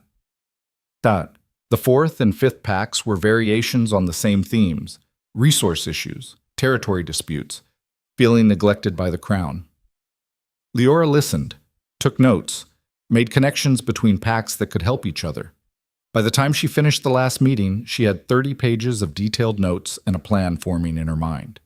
The journey back to the capital took 4 days. Liora spent most of it organizing her thoughts, figuring out how to present what she'd learned in a way the council couldn't dismiss. When the capital came into view, she felt her stomach clench. This was it. Either she'd convinced them, or she'd failed. The council meeting was scheduled for the morning after her return. Liora barely slept. She went over her notes again and again, rehearsing arguments, anticipating objections. When dawn came, she dressed carefully, not in the formal robes they'd given her before, in her own clothes, practical, simple. She was done pretending to be something she wasn't. The council chamber was packed when she arrived, not just the 7 council members, but representatives from other packs, courtiers, people who wanted to see if the Borderland Omega would succeed or fail. Darian caught her eye across the room. He looked worried. She gave him a small nod. I've got this. Elena called the meeting to order. Miss Vance, You've returned from the Northern Territories. The council will now hear your report. Liora stood. She didn't have notes. She'd memorized everything she needed to say. I visited 5 packs over the course of 10 days. I met with alphas, elders, farmers, traders, and families. I listened to their concerns. And I'm here to tell you that almost every problem they're facing is one we created. Murmurs rippled through the chamber. We made trade agreements that favor the capital. We promised infrastructure repairs and never followed through. We treated them like resources to be extracted instead of communities to be supported. Liora looked at each council member, and then we acted surprised when they got angry. That's an oversimplification, Elena said. Is it? Because from where I'm standing, it's pretty straightforward. We took and took and took, never gave back, and now we're dealing with the consequences. What do you propose? Marcus asked. Liora pulled out her notes. Specific solutions for specific problems, pack by pack. Some need better trade terms, some need infrastructure investment. One needs agricultural support, another needs mediation for a border dispute. She laid out each issue methodically. No dramatics, no emotion, just facts and proposed solutions. When she finished, the chamber was silent. Gregory spoke first. This is comprehensive. It's what they told me. I'm just repeating it. And you believe these solutions will work? I believe they're a starting point, better than what we're doing now, which is nothing. Celine leaned forward. The cost of implementing all of this would be substantial. So is the cost of a rebellion, which is what you'll get if you keep ignoring them. Is that a threat? It's an observation. They're not going to wait forever. And the longer we delay, the harder this gets. Catherine looked at the notes Liora had provided. Some of these solutions are surprisingly simple. Why weren't they implemented before? Because no one asked, or if they did, no one listened. The truth of that statement hung in the air. Darian stood. The council will vote. All in favor of implementing Miss Vance's recommendations for the Northern Territories? Marcus's hand rose immediately. Gregory followed. It's sound strategy. We'd be fools not to try. Catherine raised hers. 3 votes. Elena and Celine exchanged glances. Then slowly, Elena raised her hand. 4 votes. Celine was the last. She stared at Liora for a long moment. Then her hand rose. 5 votes. The motion passed. The chamber erupted into noise, conversations, arguments, disbelief. Liora stood frozen. She'd done it. She'd actually done it. Darian crossed the room and pulled her into a careful embrace. You were incredible. I just told them what people said. You did more than that. You gave them a solution they can't ignore.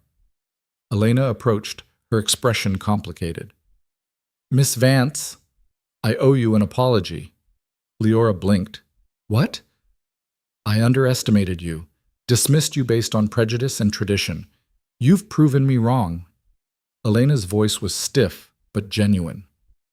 You have my respect and my vote, going forward.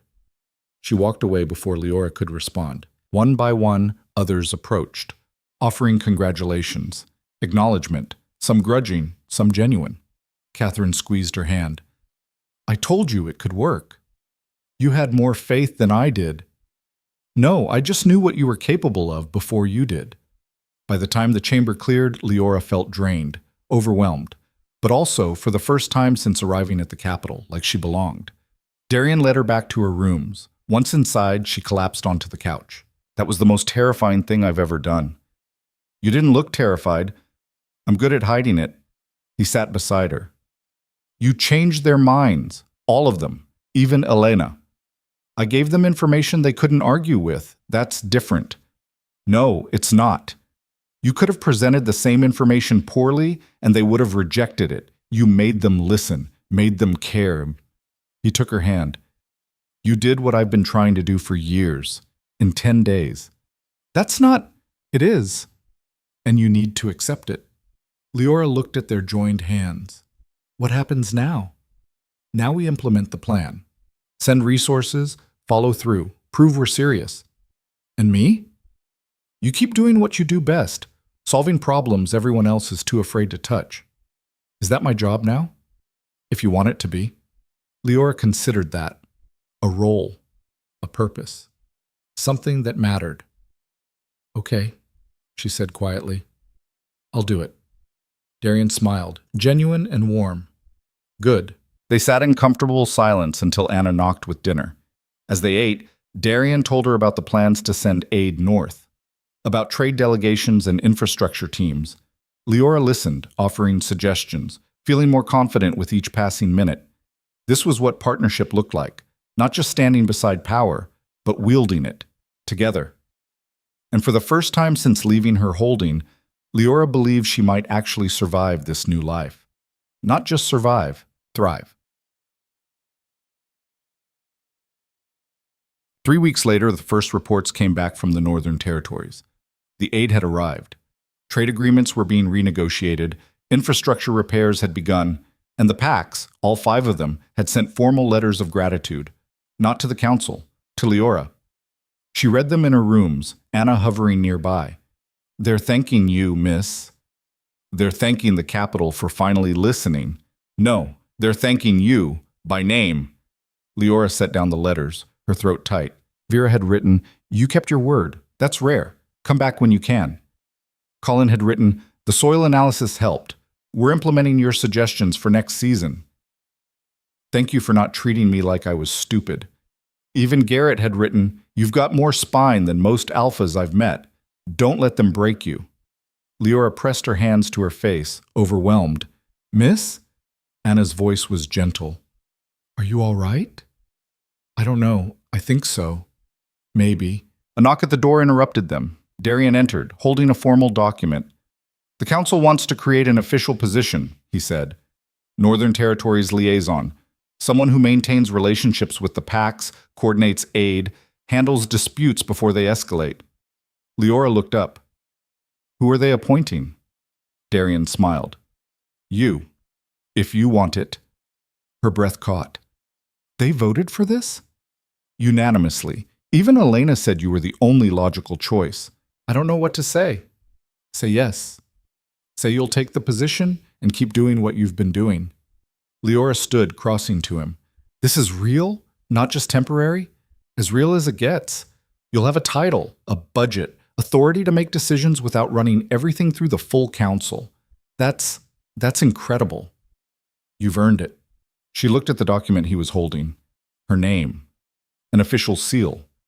Proof that she wasn't just the king's choice anymore. She was her own. Yes, Liora said. I'll take it. Darian kissed her, soft and warm and full of promise. When they pulled apart, Liora felt something shift in her chest. Not hope, not exactly, but something close. Certainty. She'd come to the capital expecting to fail, expecting to be rejected again. Instead, she'd found a purpose, a place, a future.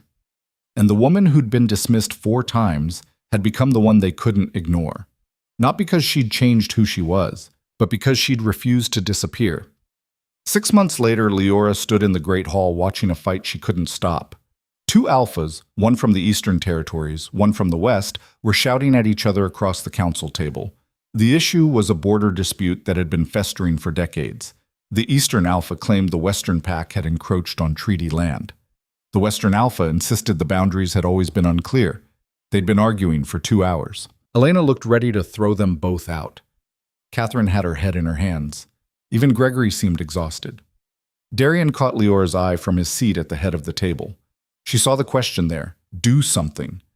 Liora stepped forward. Enough. Both alphas turned to glare at her. Who are you to... The Eastern Alpha started. I'm the person who's been listening to you repeat the same arguments for 2 hours, Liora said. And I'm tired, so here's what's going to happen. You're both going to shut up for 5 minutes while I talk. Then you're going to answer my questions. Then we're going to solve this. Understood? You can't just... I can. I'm the Northern Territories liaison, which means border disputes fall under my authority. So sit down and listen. They sat, grudgingly. Liora pulled out a map and spread it on the table. Show me exactly where you think the boundary is. The Eastern Alpha pointed to a line that ran along a river. And you? Liora looked at the Western Alpha.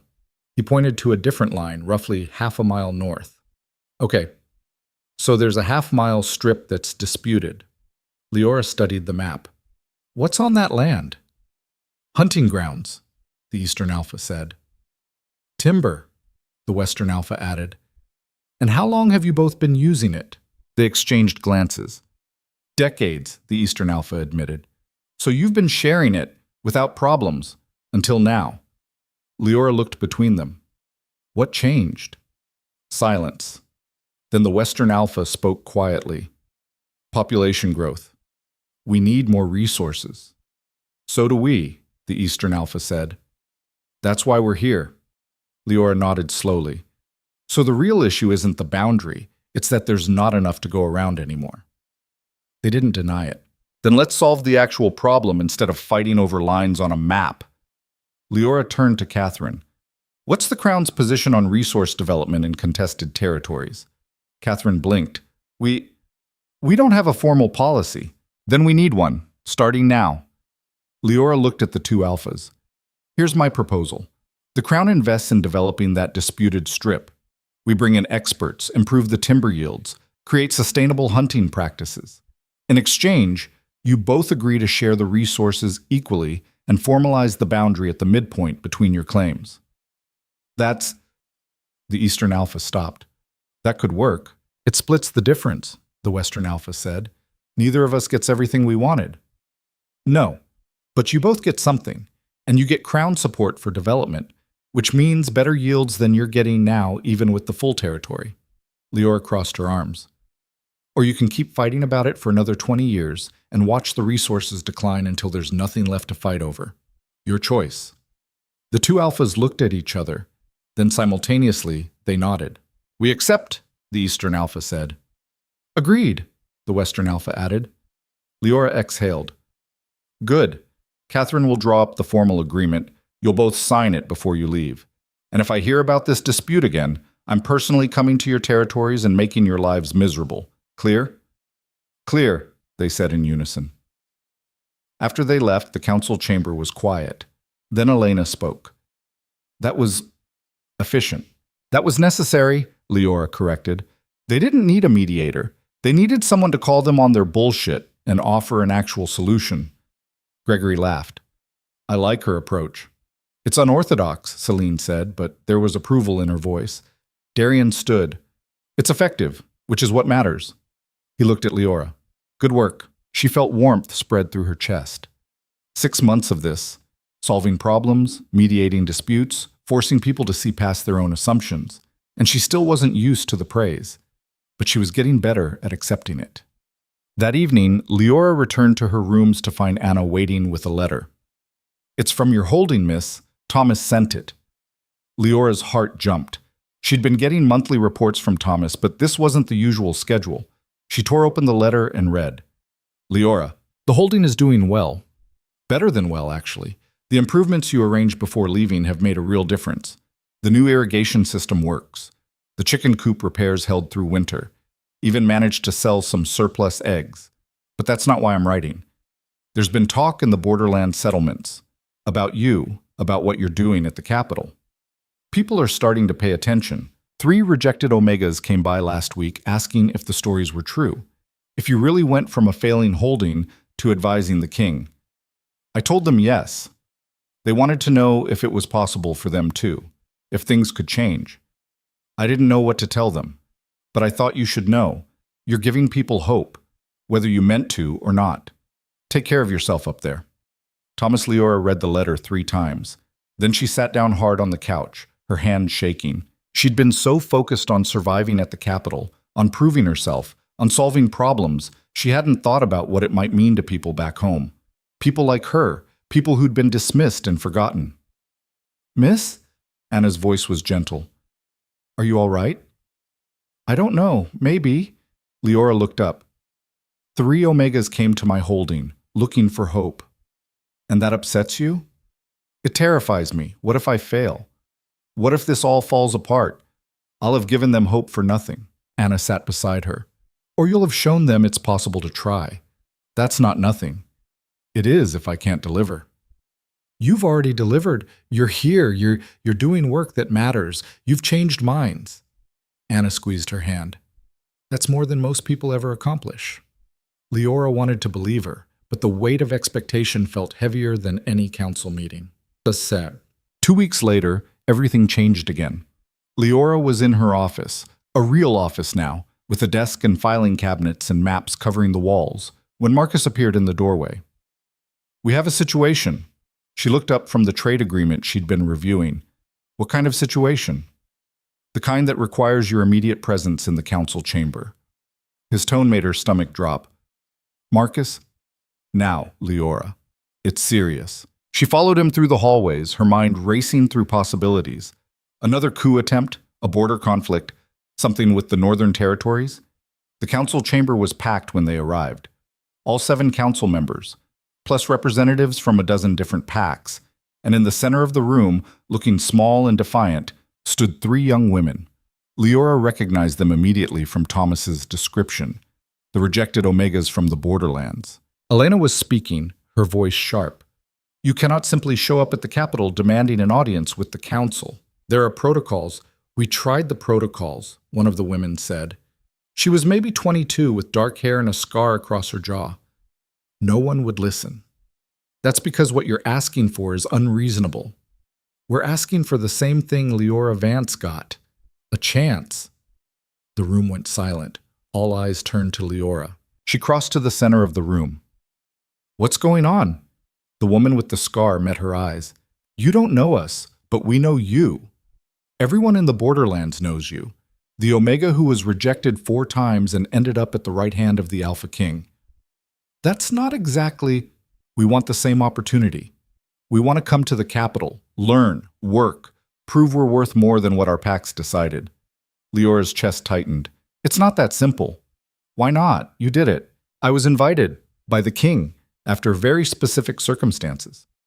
So we're just supposed to accept that we'll never get that chance? That we're stuck where we are because we don't have the right connections?" The question hung in the air. Liora looked at the 3 women, young, desperate, fighting for something she understood too well. Then she looked at the council. Elena was already shaking her head. Celine looked uncomfortable. Even Marcus seemed uncertain. Only Darian was watching her with an expression that said, "Your call."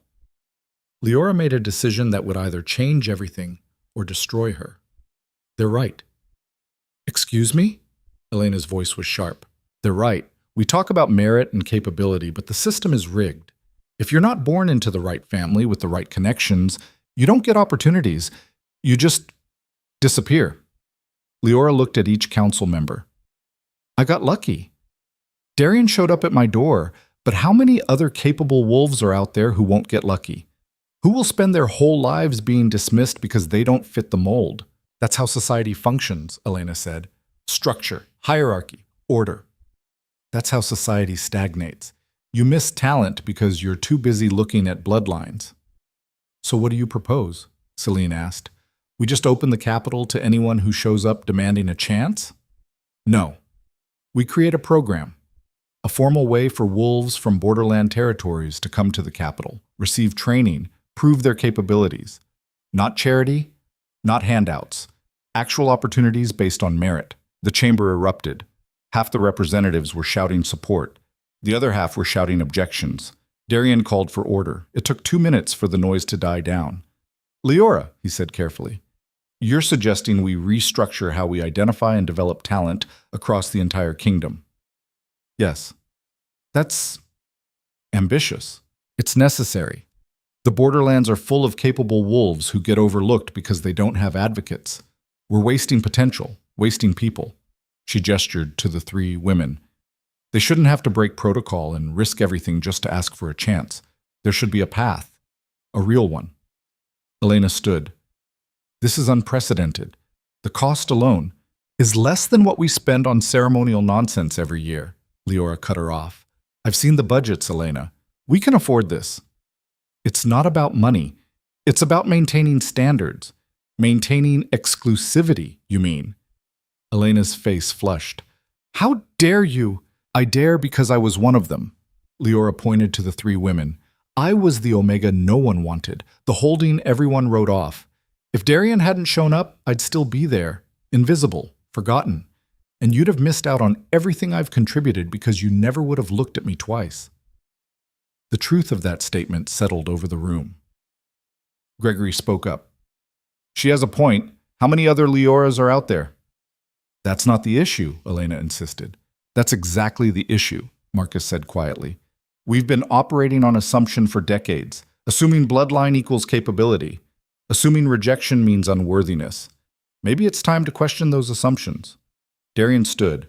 We vote on creating a formal program to identify and train talented wolves from borderland territories, regardless of bloodline or previous pack standing. All in favor? Marcus raised his hand. Gregory followed. Catherine hesitated, then raised hers.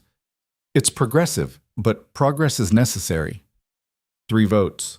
Celine looked at the 3 young women. Something softened in her expression. Her hand rose. 4 votes. Elena sat rigid, her jaw tight. Then, slowly, her hand lifted. Against my better judgment, but I can't deny the logic. 5 votes. The motion passed. The chamber erupted again, this time in a mix of celebration and outrage. The woman with the scar looked at Liora with tears streaming down her face. Thank you. Don't thank me yet. This is just the beginning. You still have to prove yourselves. We will, I promise. As the 3 women were led away to begin processing, Darian approached Liora. You just changed the kingdom. I just created more work for myself. That too. He pulled her aside. This is going to face resistance, a lot of it. I know. And you're still willing to fight for it. Every day if I have to. Darian's expression softened. I love you. The words hit her like a physical force. She'd known, had felt it, but hearing it said out loud, I love you too, she whispered. He kissed her there in front of everyone. Let the whole council see. Let them know this wasn't politics or strategy. This was real. But the program launched 3 months later. They called it the Borderland Initiative. Open applications from any wolf in borderland territories. Selection based on demonstrated skills, problem-solving capability, and potential. 20 positions in the first year. Training in administration, trade, diplomacy, and conflict resolution. Liora personally reviewed every application. There were 300. She read each one, made notes, asked for additional information when needed. The council thought she was being obsessive. She thought she was being thorough.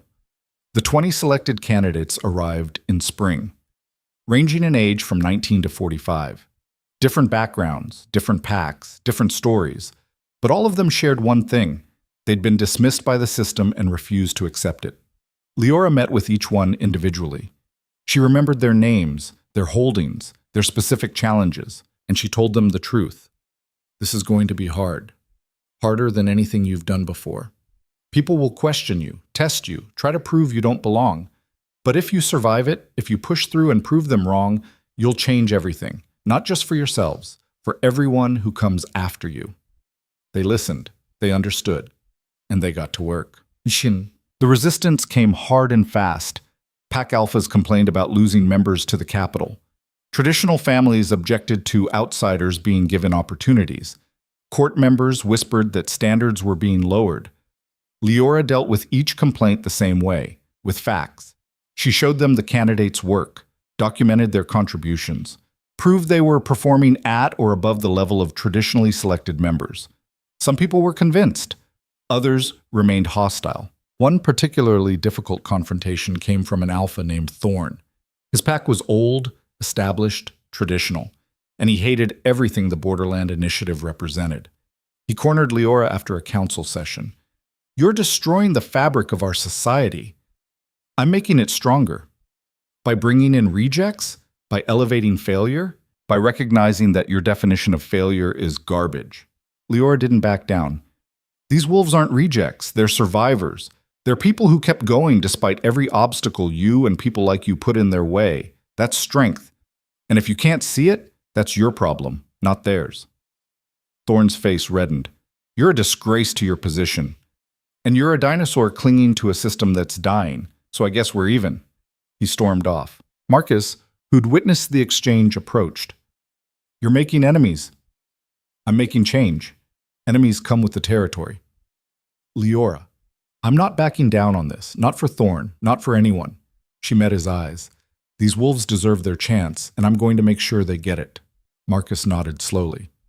Then I'm with you. even if it costs you, especially then. 8 months into the program, the first crisis hit. One of the candidates, a young man named Kyle, was accused of stealing confidential documents. The evidence seemed damning. Documents found in his quarters, his fingerprints on the seal. Thorne was calling for immediate expulsion, not just for Kyle, but for the entire program.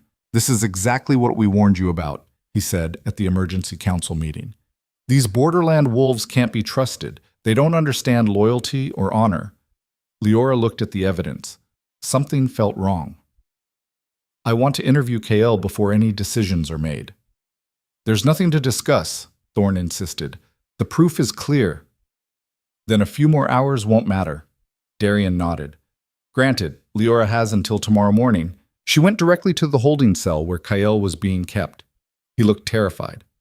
19 years old, from a small borderland pack that had barely acknowledged his existence. "Tell me what happened," Liora said. "I didn't steal anything, I swear. I was in the archives doing research for a project, and when I got back to my room, those documents were there. I don't know how they got there." "Who knew you'd be in the archives?" "My supervisor. And—" He hesitated.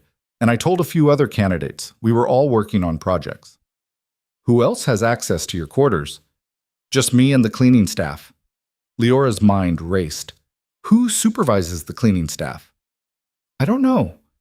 Someone from facilities management?" She left him there and went hunting for answers. It took 6 hours of digging through schedules, questioning staff, and following a thread that kept leading back to one name. A facilities supervisor named Garrett. No relation to the alpha who'd rejected her, but connected to Thorne's pack. Liora found him in his office. "I need to ask you about the cleaning schedule for candidate quarters." Garrett looked nervous. "That's all documented. Standard rotations." "Show me Kale's room specifically. Last week." He pulled up the schedule. The assigned cleaner had called in sick. A substitute had covered. A substitute Garrett had personally assigned.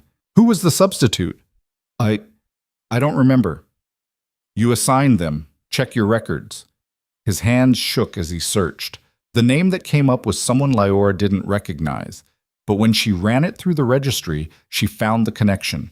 A distant relative of Thorne's family. The setup was clear. Liora took her evidence to Darian that night. He listened without interrupting. Then he stood. "Council meeting. Now." They convened at midnight. Liora laid out the evidence. The substitute cleaner. The connection to Thorne. The convenient timing. "Kale was framed," she said, "and I can prove it." Thorne's face went white. "This is speculation. It's documented fact. Your cousin had access to Kale's room. The documents went missing the same day.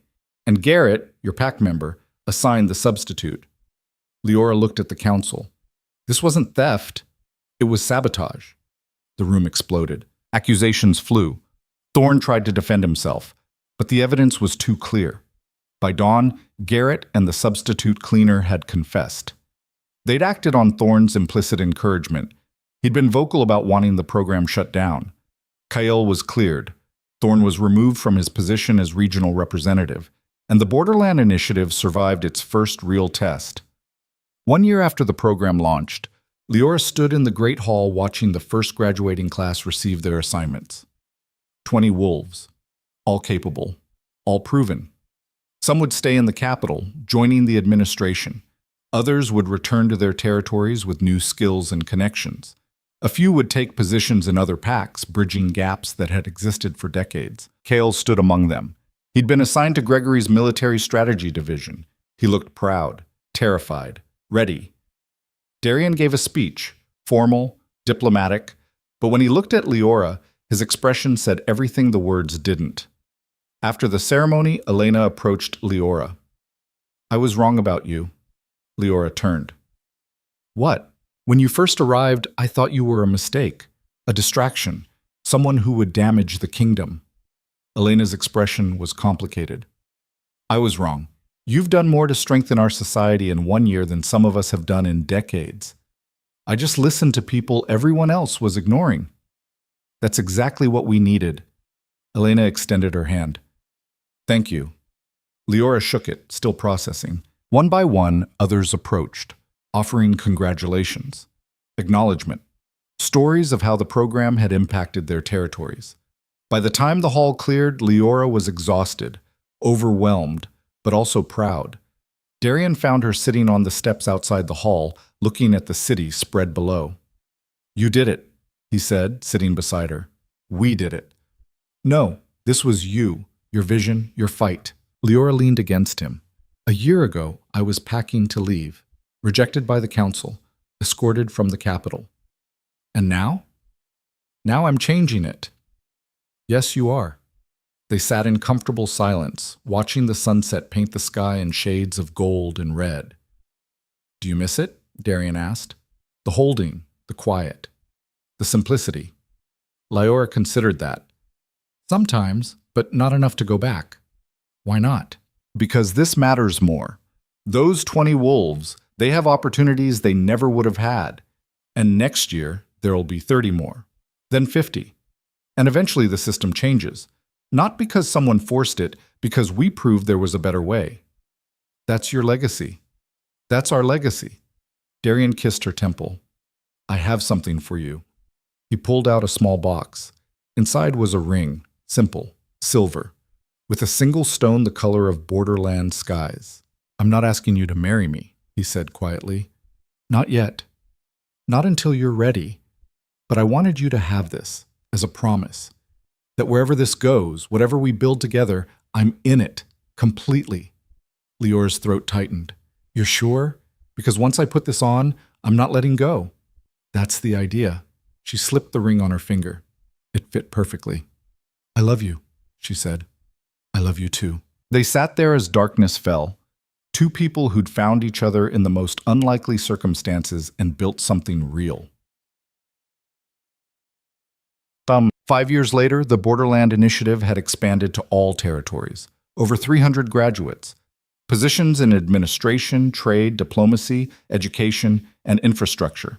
The program had changed the kingdom, created bridges where none existed, given voice to people who'd been silent for generations. And Liora, the rejected Omega from a failing holding, had become one of the most influential voices in the realm. Not because of Darian, though their partnership remained strong, but because she'd proven that worth wasn't determined by bloodline or pack standing. It was determined by what you did when given a chance. The formal bonding ceremony happened in spring, small, intimate, just the people who mattered. Thomas came from the borderlands, older now but still sharp. Anna stood as Liora's witness, tears streaming down her face. Marcus stood for Darian, proud and steady. The council attended, all of them. Even the 3 young women who'd started everything were there, now successful in their own positions. When Liora and Darian exchanged vows, she spoke words she'd written herself. "I was rejected 4 times before I met you, and for years I thought that meant I was the problem, that I wasn't enough. But you taught me something important. Rejection doesn't define worth. How we respond to it does. You saw me when no one else would, and I promise to spend the rest of my life making sure others feel seen too." Darian's vows were simpler. "You changed everything, not just my life, but my understanding of what leadership means, what partnership means, what love means. I don't know what I did to deserve you showing up at my door that night, but I'm grateful every day that you did." They sealed the bond surrounded by people who'd doubted them, and people who'd supported them, and people who'd changed because of them. And Liora, standing beside the Alpha King as his equal and partner, realized something profound. She'd spent so long trying to be chosen, trying to fit into spaces that didn't want her. But the real transformation hadn't come from being chosen. It had come from choosing herself, from refusing to disappear, from insisting she mattered, from using her pain to create change instead of letting it destroy her. That was the story she wanted people to remember. Not the rejected Omega who got lucky, but the woman who turned rejection into revolution. 10 years after arriving at the capital, Liora stood in her office reviewing applications for the newest cohort of the Borderland Initiative. A knock at the door interrupted her. "Come in?" A young woman entered, maybe 17, nervous, holding a worn envelope. "Miss Vance? I'm Kira, from the southern borderlands." Liora set down the application she'd been reading. "What can I do for you, Kira?" I want to apply for the program, but I'm not sure I qualify. Why not? I've been rejected. Twice. My pack says I'm too stubborn, too difficult, that I'll never amount to anything. Liora smiled. Kira, I was rejected 4 times. If being stubborn and difficult disqualified people, I wouldn't be here. Really? Really? Tell me about yourself. What makes you think you'd be good for this program? Kira sat down and started talking. About her ideas, her frustrations, her refusal to accept that her pack's judgment was final. Liora listened, took notes, saw herself reflected in this young woman's determination. When Kira finished, Liora stood and walked to the window. Outside, the capital sprawled in all directions, thousands of lives, hundreds of stories, and somewhere out there, more Kiras. More rejected wolves who just needed someone to believe in them. "You're in," Liora said. "What?" "The program. You're accepted. Report next month for orientation." Kira's eyes filled with tears. "I don't know what to say." "Say you'll work harder than you've ever worked before. Say you'll prove everyone who doubted you wrong. Say you'll use what you learned to help others who were dismissed the way you were." "I will. I promise." After Kira left, Liora stood at the window for a long time. Darian found her there an hour later. "Still changing lives, I see." She turned and smiled. "One at a time. That's all anyone can do." He wrapped his arms around her. "You know what today is? Thursday. It's the 10-year anniversary of the day I showed up at your door." Leora's breath caught. Had it really been that long? "If I'd known where it would lead," Darian said quietly, "I would have come sooner. If you'd come sooner, I wouldn't have been ready." "No? No. I needed those rejections, needed that pain. It taught me things I couldn't have learned any other way." She turned to face him fully. "I needed to learn that my worth wasn't determined by who wanted me. It was determined by who I chose to be." Darian kissed her forehead. "And who did you choose to be?" "Someone who refuses to let others disappear the way I almost did." "Then I'd say you succeeded." That night, they stood on the balcony of their shared quarters, looking out at the kingdom they'd built together. Not through force or manipulation, but through partnership, through listening, through refusing to accept that things had to stay the way they'd always been. "Do you ever think about what would have happened if you hadn't knocked on my door that night?" Liora asked. "Every day." And I think I would have eventually found my way to you. Maybe not in the borderlands, maybe somewhere else, but I would have found you." He pulled her close. "Because some things are inevitable. Love, change, and you've always been an agent of change." Liora looked at the ring on her finger. 10 years of marriage. 20 years since that first rejection that had seemed like the end of her world. But it hadn't been an end. It had been a beginning. The beginning of learning that rejection wasn't failure, it was redirection. The beginning of understanding that worth came from within, not from external validation. The beginning of a life spent proving that the forgotten could become unforgettable. Somewhere in the borderlands, a young Omega was probably receiving their first rejection tonight, feeling like their world was ending, wondering if they'd ever be enough. And Liora hoped, with everything in her, that somehow they'd hear her story. Not the fairy tale version, not the one that said she got lucky and married a king, but the real version. The one that said she'd been dismissed, forgotten, written off. And she'd refused to accept it. The one that said rejection wasn't the end of the story. It was just the part before you learned to write your own ending. Darian squeezed her hand. "What are you thinking about?" "The future." "Ours?" "Everyone's," he smiled. "Of course. Because you can't just think small. Someone has to think big. And someone has to make sure you eat and sleep and occasionally take a break. That's why I have you. That's why we have each other." They stood there until the stars came out, 2 people who'd found each other against all odds and built something that mattered. Not a perfect kingdom, not a system without flaws, but a better one, a fairer one where being rejected didn't mean being forgotten. One where the woman no one chose became the one everyone remembered, not because she was perfect, but because she was real and stubborn and refused to disappear. And in the end, that made all the difference.